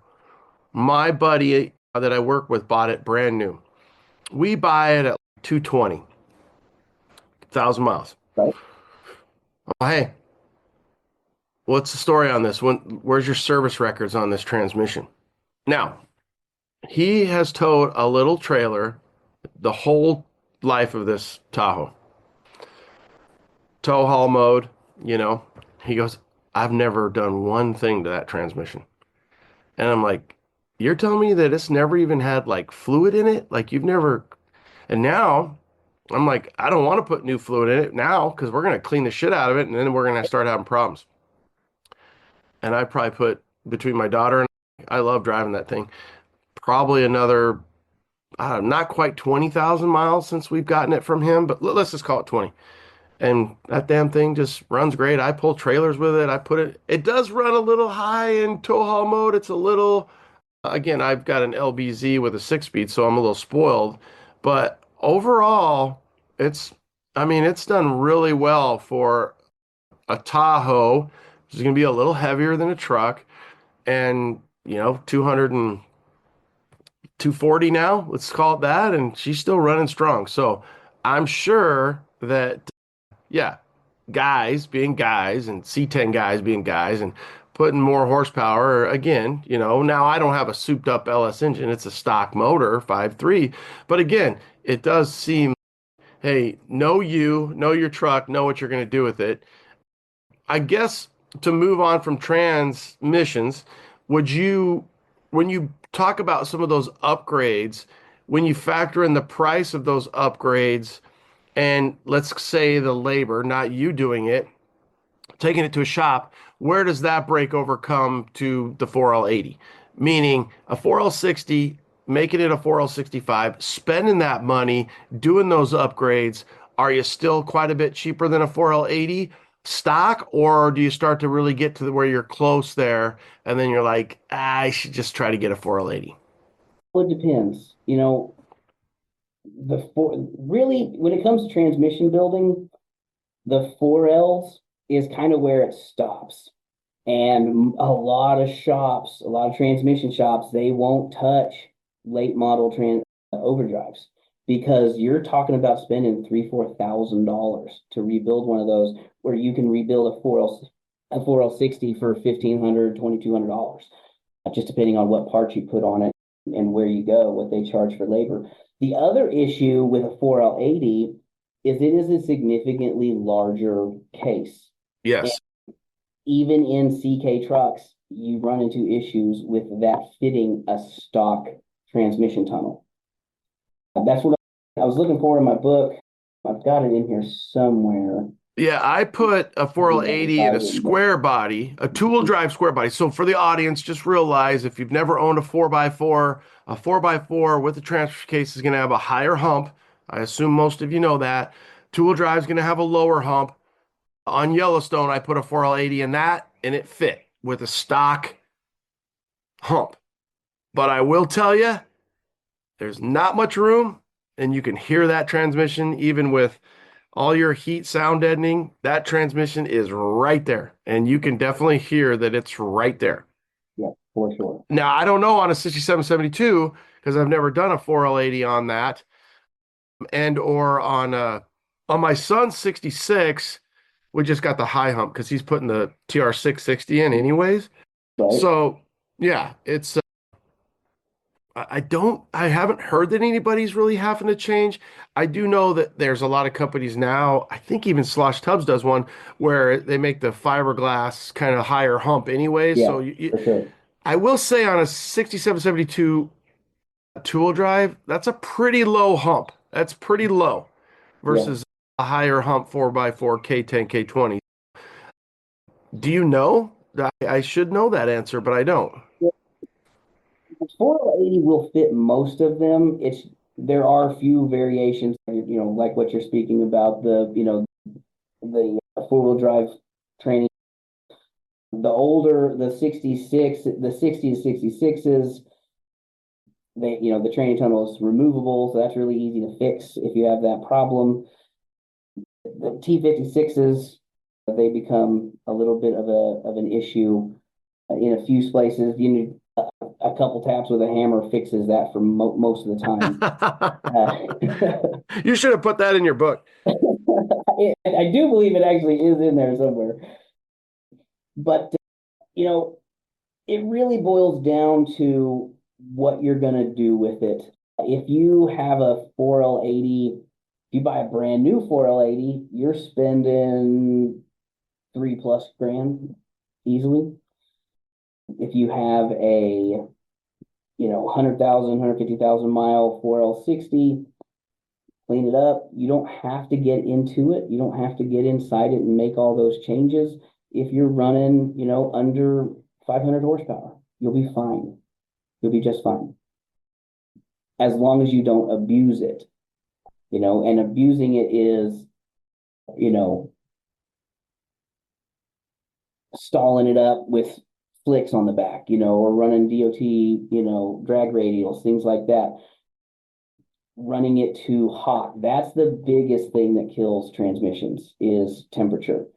It needs to be under 240 degrees. Optimum is 175 to 195 degrees, with 175 being like the perfect temperature for a transmission, for an automatic transmission. That's what you want. One thing that I do suggest to most people when they're doing a swap, a lot of people like to put in an aftermarket transmission cooler. If you are going to, I don't recommend it off just using an external. I don't recommend that. I always recommend using the internal in-radiator cooler, because what that does is it helps regulate that temperature. So it's not going to get too cold and make the oil too thick, which wears out your seals, wears out all your valves. You want a transmission wants to be at that 175, 195 degree temperature range. That's where it works the best, because the fluid thins out and it does exactly what it wants to do. If you need to run an external cooler, if you're towing or something like that, what I always suggest is run the internal cooler first and then go to the external cooler and back into the transmission. That's what we typically recommend for that. Yeah, and then ultimately, like you said, if we're going to an aluminum 4-core with fans, run that first, know what your driving is, spend the money on a tranny gauge, and then know, hey, I need to bump up here because my transmission is just getting too damn hot. So now I'll get an auxiliary cooler, which, I mean, it is funny because if you've ever owned more than 1 to 2 C10s, you've taken off a lot of old school transmission coolers. I mean, they were giving those things away back in the day, meaning I don't know that I've ever owned a C10 that didn't have a transmission cooler on it. I mean, they're on every transmission. When you think about the 350s and the 400s, a lot of auxiliary transmission coolers that they were running, even if it was a 3 or 4 core radiator, they ran them. That was obviously something that was being sold on Info TV back in the day. I mean, they're on everything. So that's good. If you're towing, it's very beneficial to have that additional cooling factor. But I do like what you're saying. You're like, hey, the viscosity of this transmission fluid, there is a sweet spot there that's going to keep, everything happy, and you don't want to be too cold and you don't want to be too hot. I guess, kind of goes without saying. So, yeah. Once you hit 240, you're running into problems. Okay. All right. So I like that. Chapter 6, probably it's a thick old chapter. You've got a lot of information. I feel like this is going to be the big dog when you think about the wiring and the electrical. PSI, friend of us, our show, obviously a sponsor of this podcast. There's a lot of people say, hey, Modern Vintage. People say he's a social media guy. You can get his stuff from him. You can do it up yourself. My son chose to wire them up himself. Hey, I'm going to just do it. I'm going to get rid of everything I don't need, wire it up myself. This is probably, make sure you're reading chapter 6 a few times. Go through it. What's your assessment on that? Absolutely. It's cheap. It's relatively cheap to buy an aftermarket harness. I don't recommend buying a cheap overseas harness because half the time they're pinned wrong, and that can create all kinds of problems. You want to get a good quality harness like PSI or any of the other ones that are available. Those are plug and play, easy and simple. If you're going to do wire diet, yourself, you need to really pay attention to the harness you have and the ECM you have and the engine you have, because they all have to match. But every single variation of harness has little minor differences. In this book, I believe, we've got breakdowns for the 99 to 2000 harness and 99 to 2000. Let's see, you've got PCM2. Yep. Yeah, it gets into a lot of depth here. Yeah. And which you did not have to do. You did not have to do that, but that the audience is going to get into this shit. Absolutely. So you did a great job on showing, hey, we recommend you do this, and spend your money here, but we know who we're dealing with. Right, absolutely. The other side of this is, even if you use an aftermarket harness, what are you going to do when you have a problem? You got to find all these.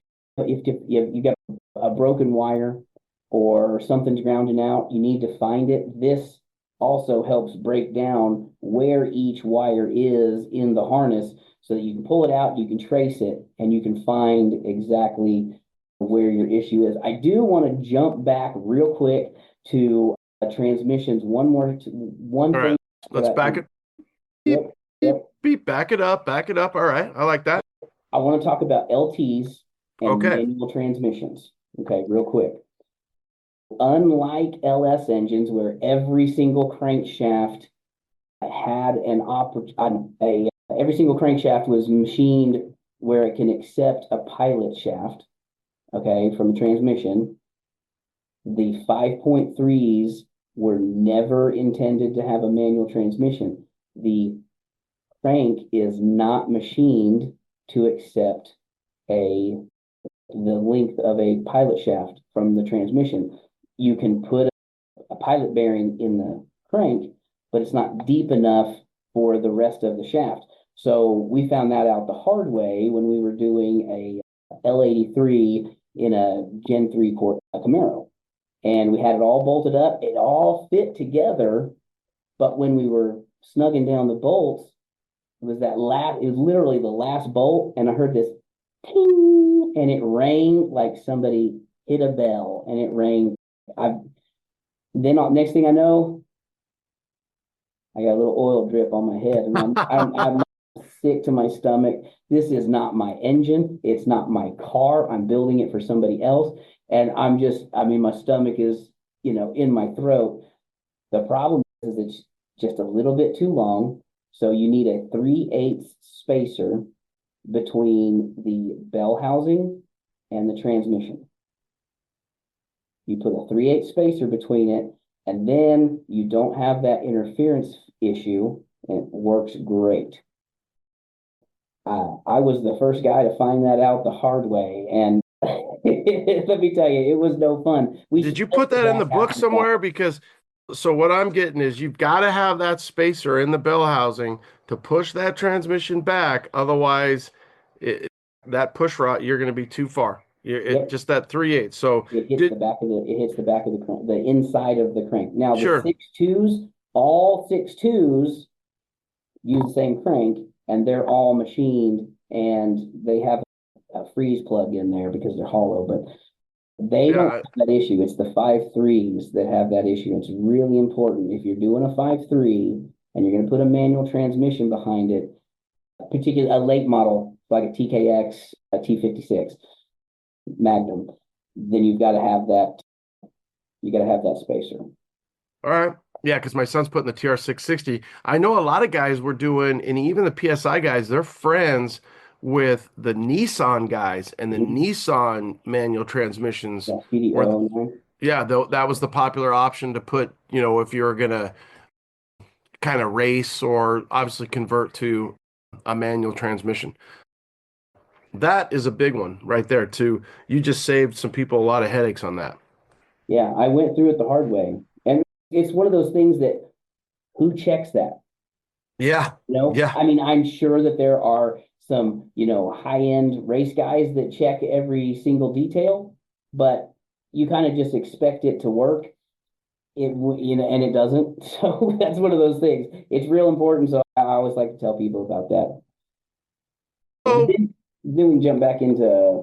Do you find that going back into the wiring, do you find that a lot of people, what would you say in your expertise, due diligence of this, are you finding that less and less people are rewiring their factory or repurposing their factory harness? Is the aftermarket support there? Are people figuring out, hey, it's one of those things, it's not worth my time, or are people still doing it? There's definitely still people that still do it. Matter of fact, we're getting ready to do a video on a wire diet for 5.3. It's the ultra low buck guys that do it. That's who does the wire diet on a factory harness for the most part. You've got the guys out there that just want to do every single thing themselves, which I applaud. Those guys do it regardless of whether or not they have the money to buy a harness.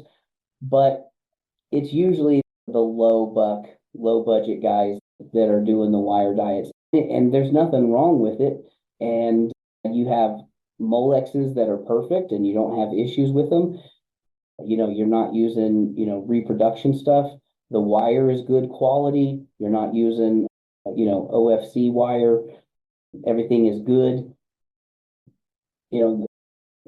I've done both. I prefer just a plug and play harness just because it's easy and it reduces the chance of getting something wrong. Because when you're repinning something, when you're cutting something, man, you got one shot, one shot to cut that wire. If you cut the wrong one, you're in trouble. Kind of going into that, the 91 OBS that we did, that's a really unique era of CK trucks. So 91 up through about 95, that is the generation where some of these trucks had square body stuff. You can find early OBSs with a square body wiring harness. You can find them with the new style wiring harness, but that was the era when GM started integrating non-engine circuits into the engine wiring harness. So I spent about a week breaking down the factory engine harness in that 91. I had sheets. I think I've got a picture of it in the book, like 7 or 8 sheets of paper with all the wiring diagrams all spread out on the shop floor. And I've got this just mass of spaghetti and I'm trying to figure out what goes to what. There are 7 brake wires in that harness, 7 of them. They go, it's ridiculous because they go from the dash to the firewall bulkhead harness, across the firewall and back into the firewall where underneath the glove box. So they're doing this big loop instead of just going across here under the dash.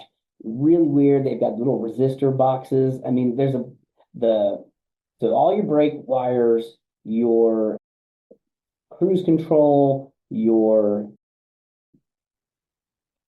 window wiper, your wiper motor, all of that's in that harness.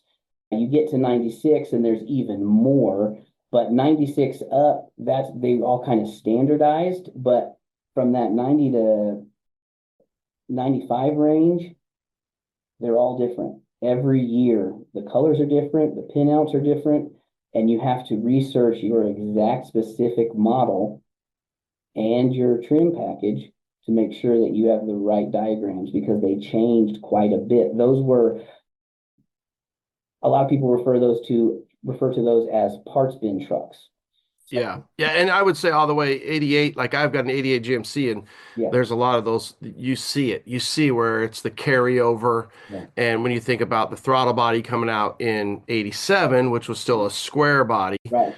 Then you get into the 88s and then obviously the square bodies didn't change until 92 when it came to Blazers, Suburbans, the trucks. I mean, so that's kind of a unique time that you had that 3-4 year carryover where you go to the dealership and in 88, 89, you could buy the CK truck, but it's the R or the V, you know, for the truck and the Blazer and the Jimmy and the Suburban and the crew cabs.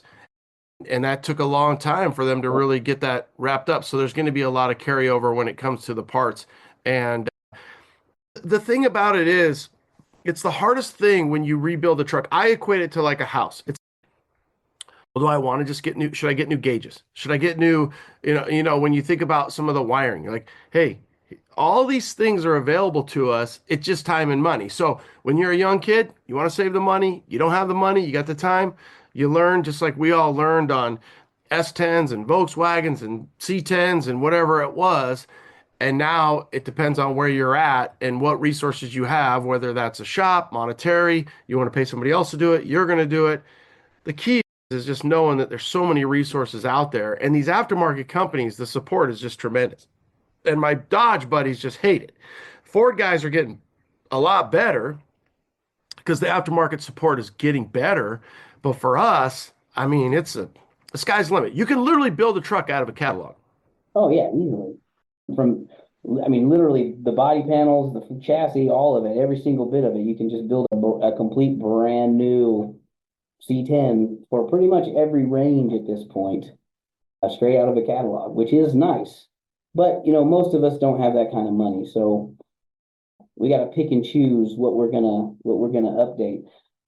And getting into that with the wiring, that's another part of it, is all the sensors and the gauges and all of that stuff. Square body and earlier, everything's mechanical. Most of that, mechanical speedometer, but everything else is electric senders, and that's easy. You can add on senders. You get into the OBS trucks, and it's a little bit different. And it's a little more difficult to make those gauges work with LS signals. So what we did is we used a Dakota Digital drop-in dash, and it plugs into we use their OBD BIM module, BIM, and it just plugs into the OBD2 port. Everything's there. It's beautiful. It looks great in the dash, and it's really not that expensive. But there's a point there where you have to make a decision. Am I going to try to make these stock gauges work, and am I going to just change out and go to aftermarket gauges? And most of the time, aftermarket gauges is going to be your better bet because they're more accurate, they're easy to work with, and LS engines have multiple ports, so you can run the factory oil pressure sensor that the ECM needs, and you can just use a bypass cover with a new sensor for your aftermarket oil pressure gauge. Same for all the other sensors. That's what really simplifies it. And in most of my swaps, I go with aftermarket gauges. Yeah, I agree 100%. And, thinking about good, better, best, thinking about Johnny and Ronnie and Tommy, who's buying what, who's doing what. I think, man, if you can really find that money to get those gauges, obviously a big proponent, a friend of the show, Dakota Digitals. There's other company out there that have it. If you're going to use your stock gauges, you're going to be playing around with some stuff for a while. It's been done. It can be done. It's a baseline information. You're kind of saying, hey, I'm going to stay analog, or do I need to convert from digital back down to analog? What am I kind of working through there? So again, we're so lucky with the forums and the different resources that we have. Chapter 7 and 8, which is going to be your ECMs. We talked a little bit about that. We've alluded to that, and we've alluded to the fuel systems a little bit. You, complimentary again, very 8th grader-esh, or esque. You made it really easy. You went through the problems. You went through the options. Here's what you suggested. You can go, again, good, better, best. You can run your GM ECM, talk about whether it's the drive-by-wire, the drive-by-cable. You get into that stuff, and that's where I think the audience, that 6, 7, and 8, you're going to spend a lot of your time really learning. You've already bought your motor. Now we're going to put it in. You've got your mounts. You've got your hardware. Now we need to make those decisions of how are we going to control this motor digitally, electronically, when we're in an old truck. That's really important on these trucks. If you are going with aftermarket, it is simple. You just pick what you need. When you're going with a takeout, I'm buying an engine from this guy, and this guy over here has a computer and a harness. I'm going to grab that from him. Well, that's great, but if that harness and ECM don't match your engine, you're going to have a problem. You know, you've got 24X and 58X reluctors on your crank. It is very difficult to change the reluctor wheel on the crank. You got to pull it out. You can't just change the sensor. That doesn't work. You have to have the right ECM for your engine, specifically in the reluctor wheel. So you've got 24 tooth and 58 tooth. And the difference is the color. And so I don't want to say it wrong, so I always forget. So in the book, here it is. In the book, it's on page 95. The black sensor is 24X and the gray sensor is 48X. So that's the key there, is the reluctor wheel. Everything else can be changed. Everything else can be changed. You can change sensors. You can, make all that stuff work. But the key is the reluctor wheel, because it's really hard to change that crank sensor. And yeah. Again, you get into that, and those are the things that destroy the confidence. They break things down. The motor's stuck there. You're pissed, and it's like, hey, I know that we don't do this. I know guys don't do this. I know C10 guys don't do this. We just jump in and we just go. Right. But if you can have a little bit of money, have a little bit of forethought, a little bit of time, have the space, have the book, you're just setting yourself up for success, right? And life's fun when you just kind of jump in. And when we're 20, we jump in. When we're 30, we're probably still jumping in. 40s and 50s and older, let's not jump in quite as much. I'm 48, I still jump in, but yeah, but you've got a lot of history in the back that will support you jumping in, because the audience who has never done this, or their confidence might not be quite as jumping in, and you're gonna figure it out. It hasn't been not figured out before. It's something that we're spoiled. This just makes things a lot easier when you've got a Bible here that's going to break it down for you. And really, there's so many books. Speaking of that, you've got another book that you're working on that will add to it, that almost should be coupled with this when you think about the interchangeability of all this stuff that you've alluded to, and what's going to work, and crank sensors and drive-by wires, and so many options that the interchangeable book will help with that. So this new book is on its way to store shelves now. You can get it at cartechbooks.com, Amazon, Barnes & Noble, any place you buy books. You can get all of these from there. This new one is GM LS Engines Parts Interchange. That's not the actual title.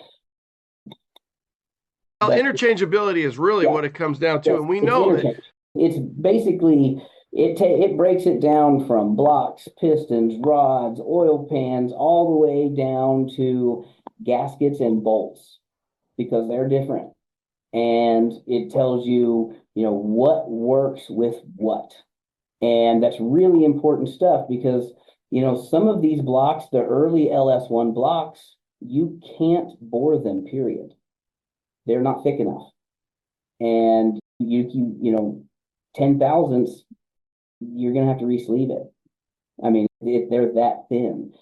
We get into all those details, which bolts are torque to yield and can't be reused, which bolts are torque to angle and can be reused, and how many times can they be reused.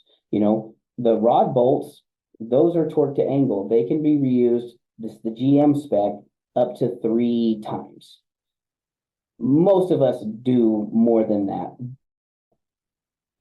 That's the GM spec. The head bolts, those are torque to yield. They are supposed to be replaced every single time. And the problem is that a lot of people don't know what that really means. What is a torque to yield bolt? A torque to yield bolt is made differently from a standard grade bolt. So it is designed to stretch a specific range under a specific torque. So you give them a light torque, 15, 20 foot-pounds, whatever the spec is, and then you torque it, say 90 degrees. So in that range, the bolt has stretched and it's elongated, okay? But unlike a typical grade bolt, when you untighten that bolt, it does not shrink. It stays stretched. So it will never have the same capacity, the same clamping force as it did when it was first torqued. So sometimes you can reuse those, people do it, but you're running a huge risk of breaking that bolt or it just stretching beyond the clamp force range, and you end up with a loose bolt on your head, your cylinder head. You get 1 or 2 of those, and now all of a sudden you're blowing head gaskets. And that's a problem. So that's torque to yield bolts should not be reused. The crank bolt, it's torque to yield. It should not be reused. There's a number of bolts. Now you get into the LTs, and some of the external bolts beyond the crank bolt are torque to yield. You've got to pay attention to all those details. We don't break down any LT stuff in the LS interchange book, but it's strictly LS. There'll probably be an LT interchange book coming out soon, as well as, especially as this book continues to do so well for you and CarTech. All right, so jumping into fuel systems, same thing. I mean, kind of a broken record. What's your fuel cell? Obviously, you're going with a fuel injection, or, you're going to have to do some modifications. So can you get a Boyd tank? They're relatively inexpensive. They've been, a lot of calculations and math and figures have went into that. What would you say is your biggest thing to really kind of break down the fuel system? This book, when it comes to fuel, LS systems are fairly simple. Their return style, 58 PSI. A lot of people run the Corvette filter regulator so that they can keep the return line at the trunk or at the tank. But I will say a word of caution to that. If you are going to use a Corvette filter regulator, buy the AC Delco or Delphi brand. You need to buy the GM brand. You're going to spend more money. It's going to cost you 50, 60, 70 bucks, but it's worth it because the aftermarket filter regulators, they're pretty much all overseas. I did one a year or 2 ago, and I was using one, and I went through 3 of them before I found one that didn't leak. And they're not very good. They're not as accurate. So you could end up with too much pressure. You could end up with a little less pressure. If you're going to use the Corvette filter regulator, you need to spend the money and buy the actual GM replacement part. I highly recommend that. However, these days I usually run a adjustable pressure regulator for most of my swaps. That way you have control and you can adjust as needed, and you know it's going to be accurate, and you can have a gauge so you can watch it, and you know if you're going to have fuel problems, you can actually see if you're getting the fuel pressure that you need. The other side of that is, we alluded to this a little bit earlier with hot fuel. If you're running a sumped fuel cell or a sumped tank, what a lot of guys do is run, they'll have two lines in the sump. They'll run the feed line out one side and the return right back into the sump. What you're not realizing you're doing is you're pushing hot fuel that has been around the engine. It's gotten heated up by the pump, heated up by the engine, and you're pushing it right back in. And so it goes into the tank and right back out. So you're just getting this heat soak. And so that fuel is getting hotter and hotter. If you run that return line in the top of the tank, then your hot fuel goes into the top. The cooler fuel in the tank is going to cool it down, and you're going to always have cooler fuel going to your engine. That's really important. You can run into a lot of problems that way. The other side of it is, what kind of pump are you going to use? If you're going to run an inline pump, which I typically don't recommend, but if you're going to run an inline fuel pump, it has to be below the bottom of the fuel tank, because they need a gravity feed. And you're not going to get a good feed if your fuel pump is at the midline of your tank. I was actually talking with a guy through Facebook, because people message me all the time to get answers. And he was having all these problems. And I was like, okay, what's your system look like? Where's your pump mounted? Where's your filter mounted? What size line are you running? And it turns out he's got a automotive A1000 pump, which requires a -10 or larger feed line. He was running a 3/8 feed line to it, which is way too small. The pump is cavitating. It's not going to last very long, and it's overheating. And the pump was mounted midline of the fuel system, the fuel tank. So he's got a 30-gallon fuel tank, but he really only has a 15-gallon fuel tank, because once he gets to once his fuel level drops to half, he doesn't have a good feed anymore, because that's the way fluid works. It's only gonna push down to where the outlet is, and inline fuel pumps don't have suction, so they won't pull fuel. They have to have a good gravity feed. So that's why going with an in-tank pump is so much better, because the pump is going to remain cool, because the fuel keeps it cool, and it's going to have constant feed. In my book, that 66 Suburban, I showed a trick, and this is one of the things I love doing. It was really tough on that Suburban. It was really difficult, but it's doable.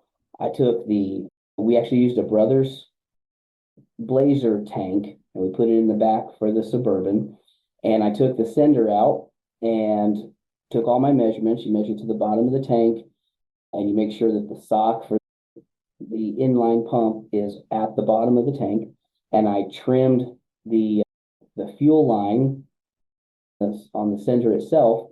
I trimmed it up, made it all match, and I put just a stock GM truck in-tank fuel pump for like 2000 Chevy truck. And I bolted that onto it and drilled a couple holes, sealed them with silicone, ran it out there for the wires, and it drops right in. You got to finagle it a little bit, because the hole in the tank is a little small, but that factory style in-tank pump will fit with a stock sending unit. You just have to do a little bit of cutting and measuring, but it works really well. I think that's on page 136 of chapter 8, showing the whole process of that. I highly recommend an in-tank pump for any fuel injected application, always.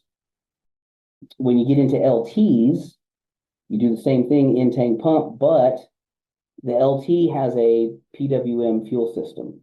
So instead of just being on constantly all the time and you're using a separate regulator, the ECM sends a signal to a fuel pump control module, which is just a little small box, and then it sends a signal to the pump, and it does it through pulse width modulation.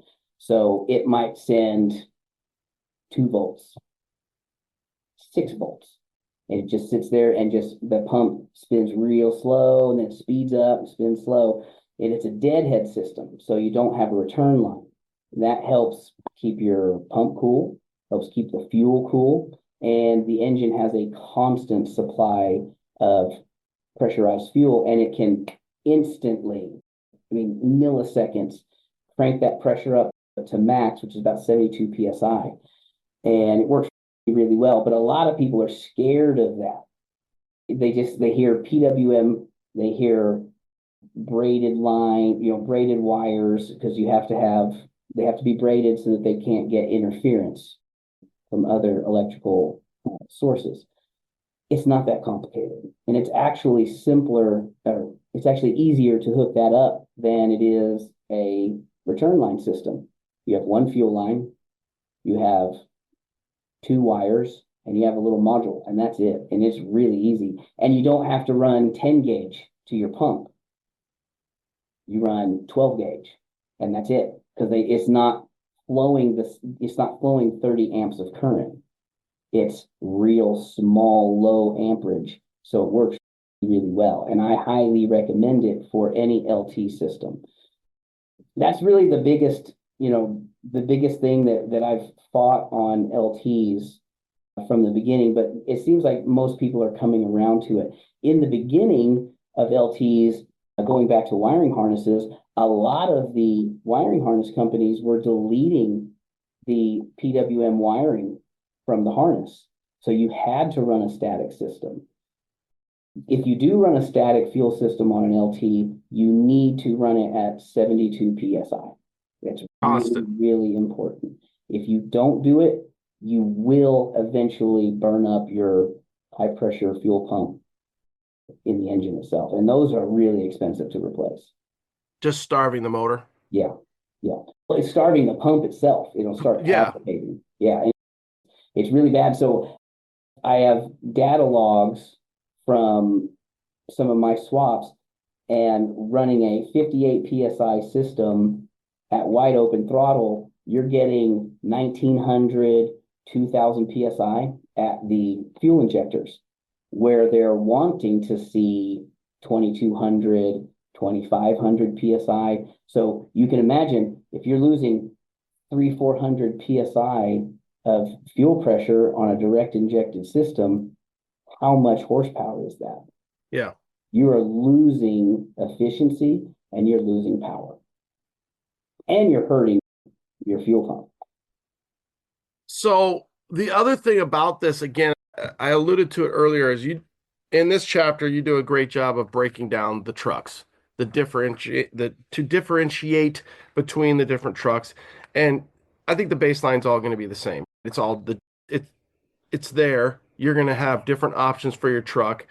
Square body, for example, you've got 2 tanks. Do you go to 1 tank? Do you go to a Blazer tank, a Suburban tank, an aftermarket tank, spare tire tank?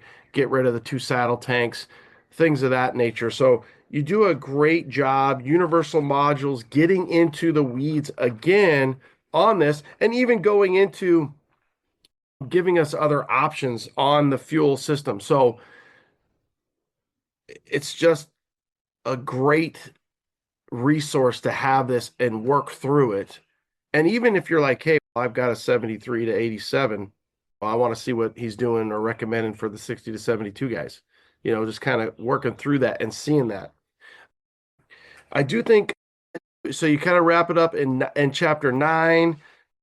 The big thing on that to me is always just going to be your exhaust and your headers. One of the most common problems with these motors that we do see issues is going to be your O2 sensor, your MAF sensor. What kind of problems have you seen, and how has the adjustment been with the air intake exhaust? Because there's a few sensors there that really will cause a lot of havoc. The number one sensor for any fuel injection system, for any fuel injected engine, doesn't matter what it is, the single most important sensor is the MAF sensor. A lot of people I didn't realize that for a number of years when I was doing some of this stuff, and I was just putting something in and then having issues and didn't realize that it was actually the placement of the MAF sensor. Every ECM uses that MAF sensor signal. If you're, outside of speed density, every MAF system uses that information to adjust every single other parameter down the line. So your fueling and your ignition timing, all of that is based off of the volume of air that is coming into that engine. It is the single most important sensor for a fuel injected engine. And GM, their setup is very specific.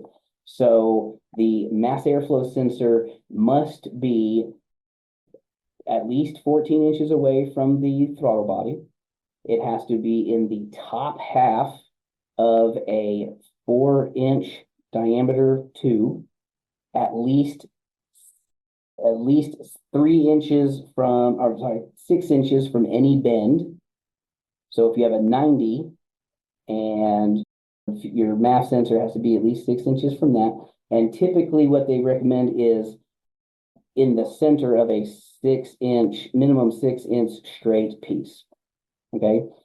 I've done that wrong and had problems. And I changed that setup, put it in the right place. That's it. Fixed it. Everything's perfect. It's the mass airflow sensor is critical if you're running a MAF system, not speed density.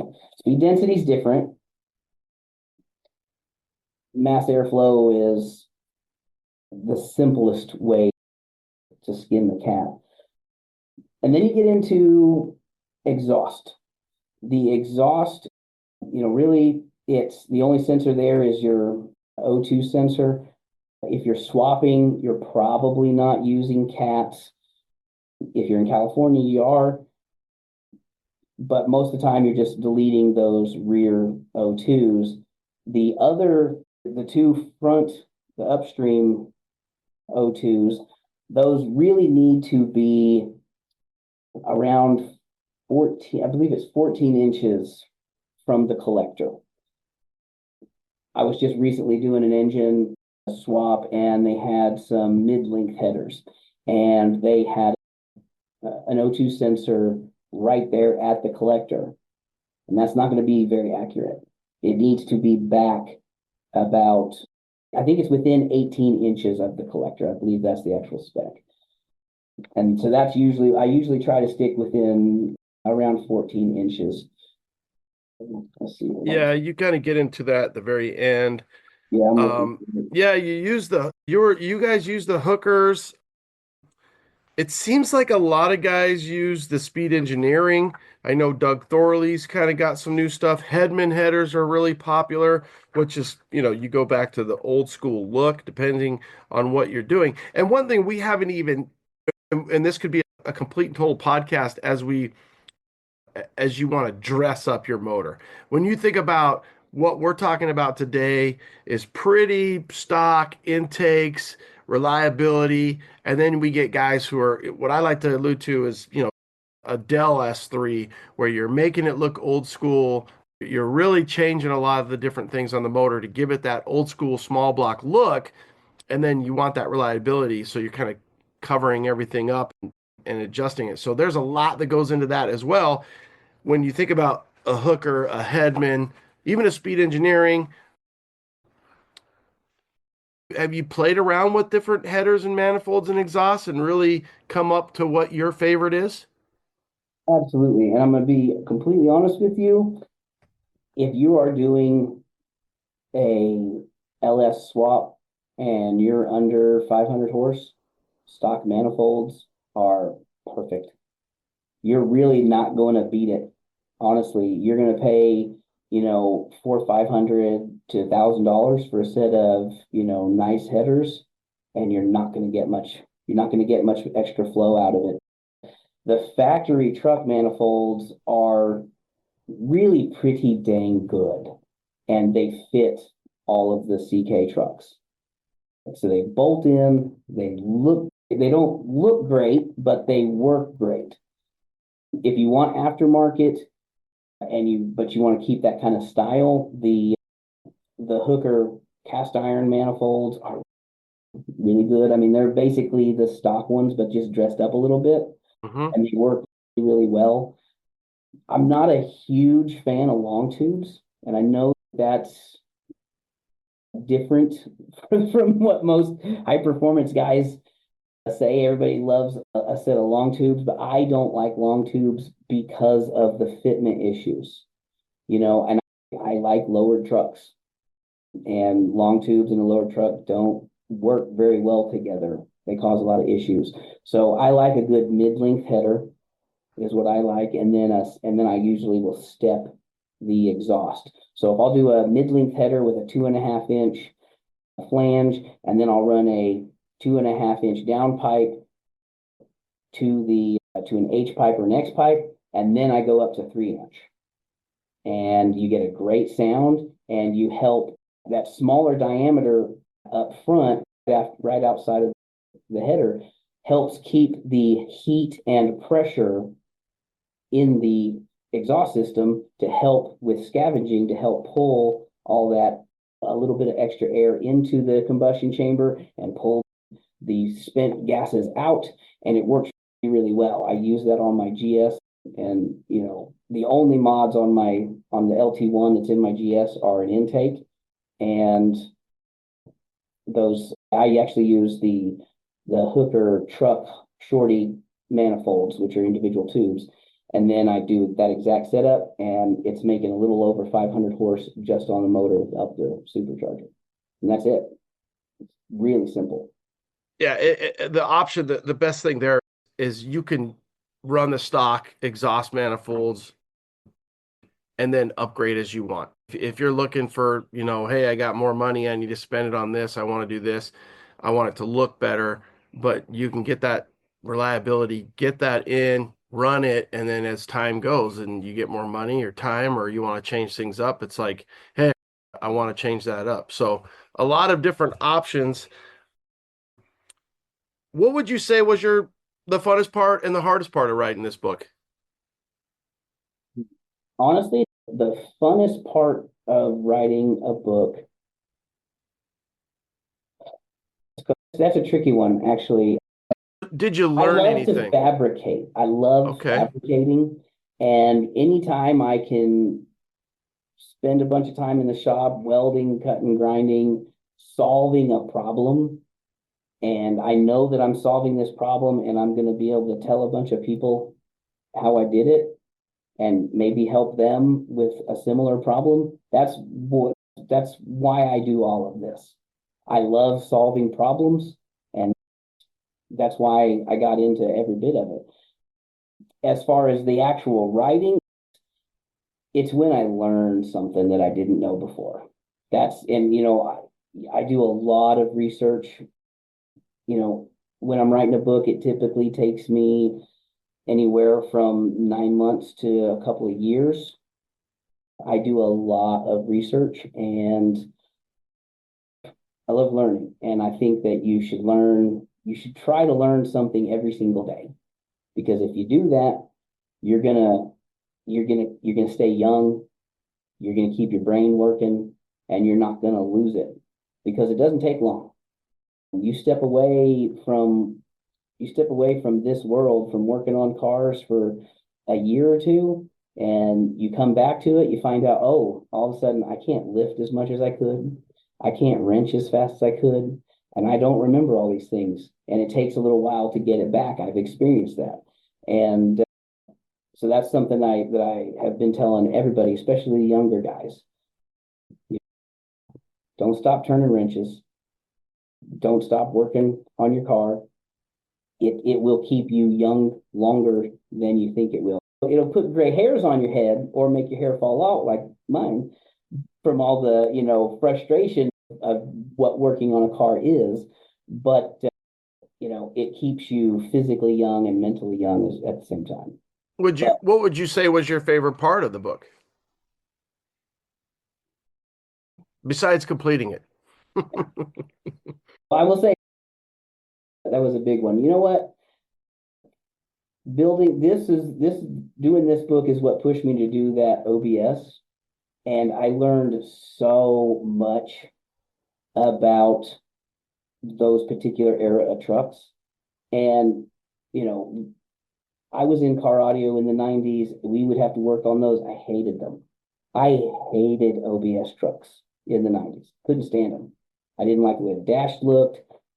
I didn't really care for the body style in general. I liked the 60 to 66s. That was my truck. I loved that era of truck. And then, you know, square bodies because I grew up in one. But I didn't care for the OBSs. And working on that one and doing that swap, I just learned so much about it. And I have a 99 Suburban now because of it. Because I just fell in love with the OBS. And I'm like, now I get it. I get it now.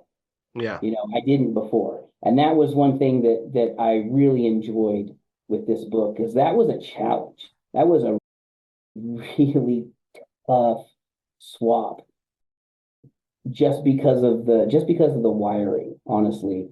And I'm a wiring guy. It was figuring out that factory harness was a real challenge, and when I managed to overcome it, I was just so proud of it. And I loved the truck and the way it came out. It runs like a striped tape, and it runs hard, and I really like it. And all the four-wheel drive stuff worked, and we use those the hooker adapters. We use the hooker motor mounts, and I didn't have to change drive shafts. It was awesome. Oh, wow. Yeah. It was awesome. I used the 2015 front drive shaft. That's the difference. But the rear drive shaft was perfect. It's both stock drive shafts, basically. And I loved it. It was great. That was probably my favorite part about writing this book. That and the 66 Suburban. I really enjoyed that just because I got to work on another 66, and it had been a while since I'd worked on one. But the 91, I learned a lot. And I talk about it all the time because, you know, it changed my whole view on OBS trucks. Yeah. They're hard not to like. And the dashes, my audience has heard me, you know, talk about that. Hell, I was talking to a guy today. He's got a 95. He's working up for his daughter this morning at the fire station when I got off. And, you know, we hated that dash, that square dash, and now I love it, you know, and it just makes no sense, but it's a nostalgia thing. Yeah. And it's funny how the world works that way. So you wrap this book up. You wrapped up the interchangeable book with Joseph Potok. What's next? What one or two books are you setting your sights on for 25 and 26? The next book we're doing is how to swap automatic and manual transmissions. So we're going to deep dive all of that. So all the stuff we just talked about with 4L60s and 8Ls and 6Ls and 10s and all of that, and all the Magnums and the TKXs and T5s, we're going to get really deep and super granular into what it takes to actually swap an automatic or manual transmission into just about any vehicle. So we're going to get into, you know, clutches and shifters and building drive shafts and U-joints and all of those details and how to make it all work with whatever engine. I mean, this is not LSLT specific. We're doing Fords, Mopars. You know, we did a 96 Lexus SC300 with a 2JZ, and we put a TKX behind it. You know, so we get into all kinds of different stuff. But that's the one we're working on right now. The 8L90s, we're doing an 8L90 swap specifically for this book so that we can get real deep in solving some of those problems and making sure that everybody get into it and do it right the first time and not run into these problems and then not be able to drive their vehicles. Yeah, all that time and money, and then you just get, you know, blanketed with frustration. We talked about it earlier at the beginning, so this is a must-have for anybody considering and or doing an LS swap or an LT swap in their C10, you know, in their Chevy truck, in their K10, obviously, whatever you got, a Suburban, whatever you've got, 60 to, pretty much C10, CK, all the way up, 60 to 98. What's the code? I know you said, hey, we're going to hook up, the C10 Nation. They want to buy this from CarTech.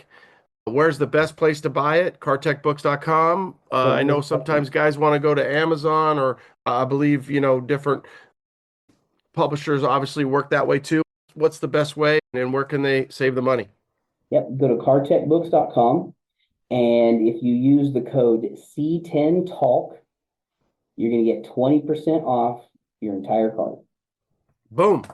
Yeah, So and we love doing that for the audience, and we love that you guys allow that in CarTech, and that's proved to be a good way to get books and literature in the audience hands. That helps Jefferson, that helps you, the listener, and obviously CarTech sells more books.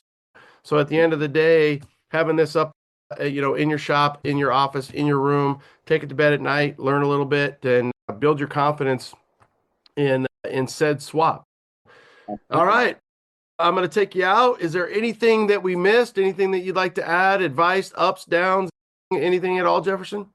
Sure. If you want to see some more of my tech work, you can go to YouTube, and it's Red Dirt Rods with a Z. That's our YouTube channel. We get into every bit of it. We do car audio, we do engine swaps, we do rebuilds of all sorts of different things. We really get into all of the down and dirty, hands-on how-to tech videos. Go check those out, and Is that something that when you've done these publications, you said, hey, I should spend some time putting it onto YouTube as well, and kind of couple that, because social media is such a big deal and people need to see it, not just read it? I'm actually really glad you brought that up, because I kind of forgot about it, because it's a little bit new. It's something I used to do back in the days when I wrote for Hot Rod and Carcraft. Occasionally we would put a QR code in a magazine article to go see a video. CarTech has started doing that with some of their new books, and the transmission swap book is going to be the first one I will do it with. We're going to have QR codes for certain sections where I have a video on this specific process, and you can just scan that QR code, go watch me do it, and you can read all about it while you're watching it. And because most of us guys are, most gearheads are visual learners. We can read it, we can study it, and that helps when we're doing it. But some of these things, it just helps to see somebody else doing it. And that's being able to add that into the book is huge. So this new book will have QR codes for that specific reason. So I appreciate you bringing that up. Yeah. I mean, I get it. I'm a tell show doer. It's like, okay, you could tell me how to do it. You could show me how to do it. I got to do it.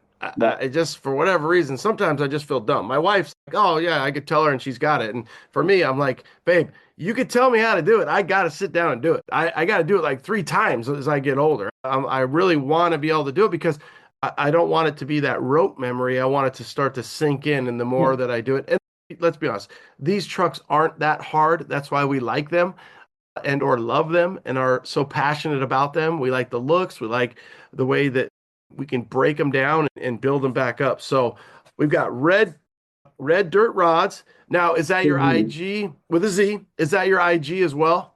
That is. I don't do a lot with Instagram. I do a little bit more with Facebook. Okay. So you can find me on Facebook as Jefferson Bryant, Red Dirt Rods on Facebook, as well as Street Tech Magazine. That is my magazine, and streettechmag.com. Okay. Yeah. And I think that's your email. So plenty of sources out there for you guys. Remember, C10 Talk at checkout, and not just LS and LT engines. That's going to be any CarTech book. So when you peruse through there, obviously we've had multiple different authors that we've worked with that are really great for our hobby. Kevin Whips just came out with a new OBS book. We've had, again, Jim on a few times, Pickering, how to restore a 6772, a square body. There's pretty much, between the CarTech folks and a few other online sources, you can build a truck out of a catalog by just reading this and enjoying that journey. Jefferson, it's Friday. I hope you have a great Friday. Go Cowboys. He's out in Stillwater, Oklahoma. Right. If you guys don't watch NCAA wrestling, I think they might have got third. They got a new coach, David Tyler from Penn State. Yeah, we had several. I think we had 3 national champions. Yeah. There was 3 in a row that wrestled. I want to say 2-1. But let me think. One of the biggest upsets of NCAA history, as Gable Stevenson went down in the last 20 to 40 seconds. So that was fun to watch, especially because he was a transfer from the Air Force Academy and he came over to Stillwater. But for you guys, Red Dirt Rods with a Z, C10 Talk, and you can get this book. We appreciate your time, Jefferson. All right, thank you. Thanks for having me. It's been great. You got it, brother. All right.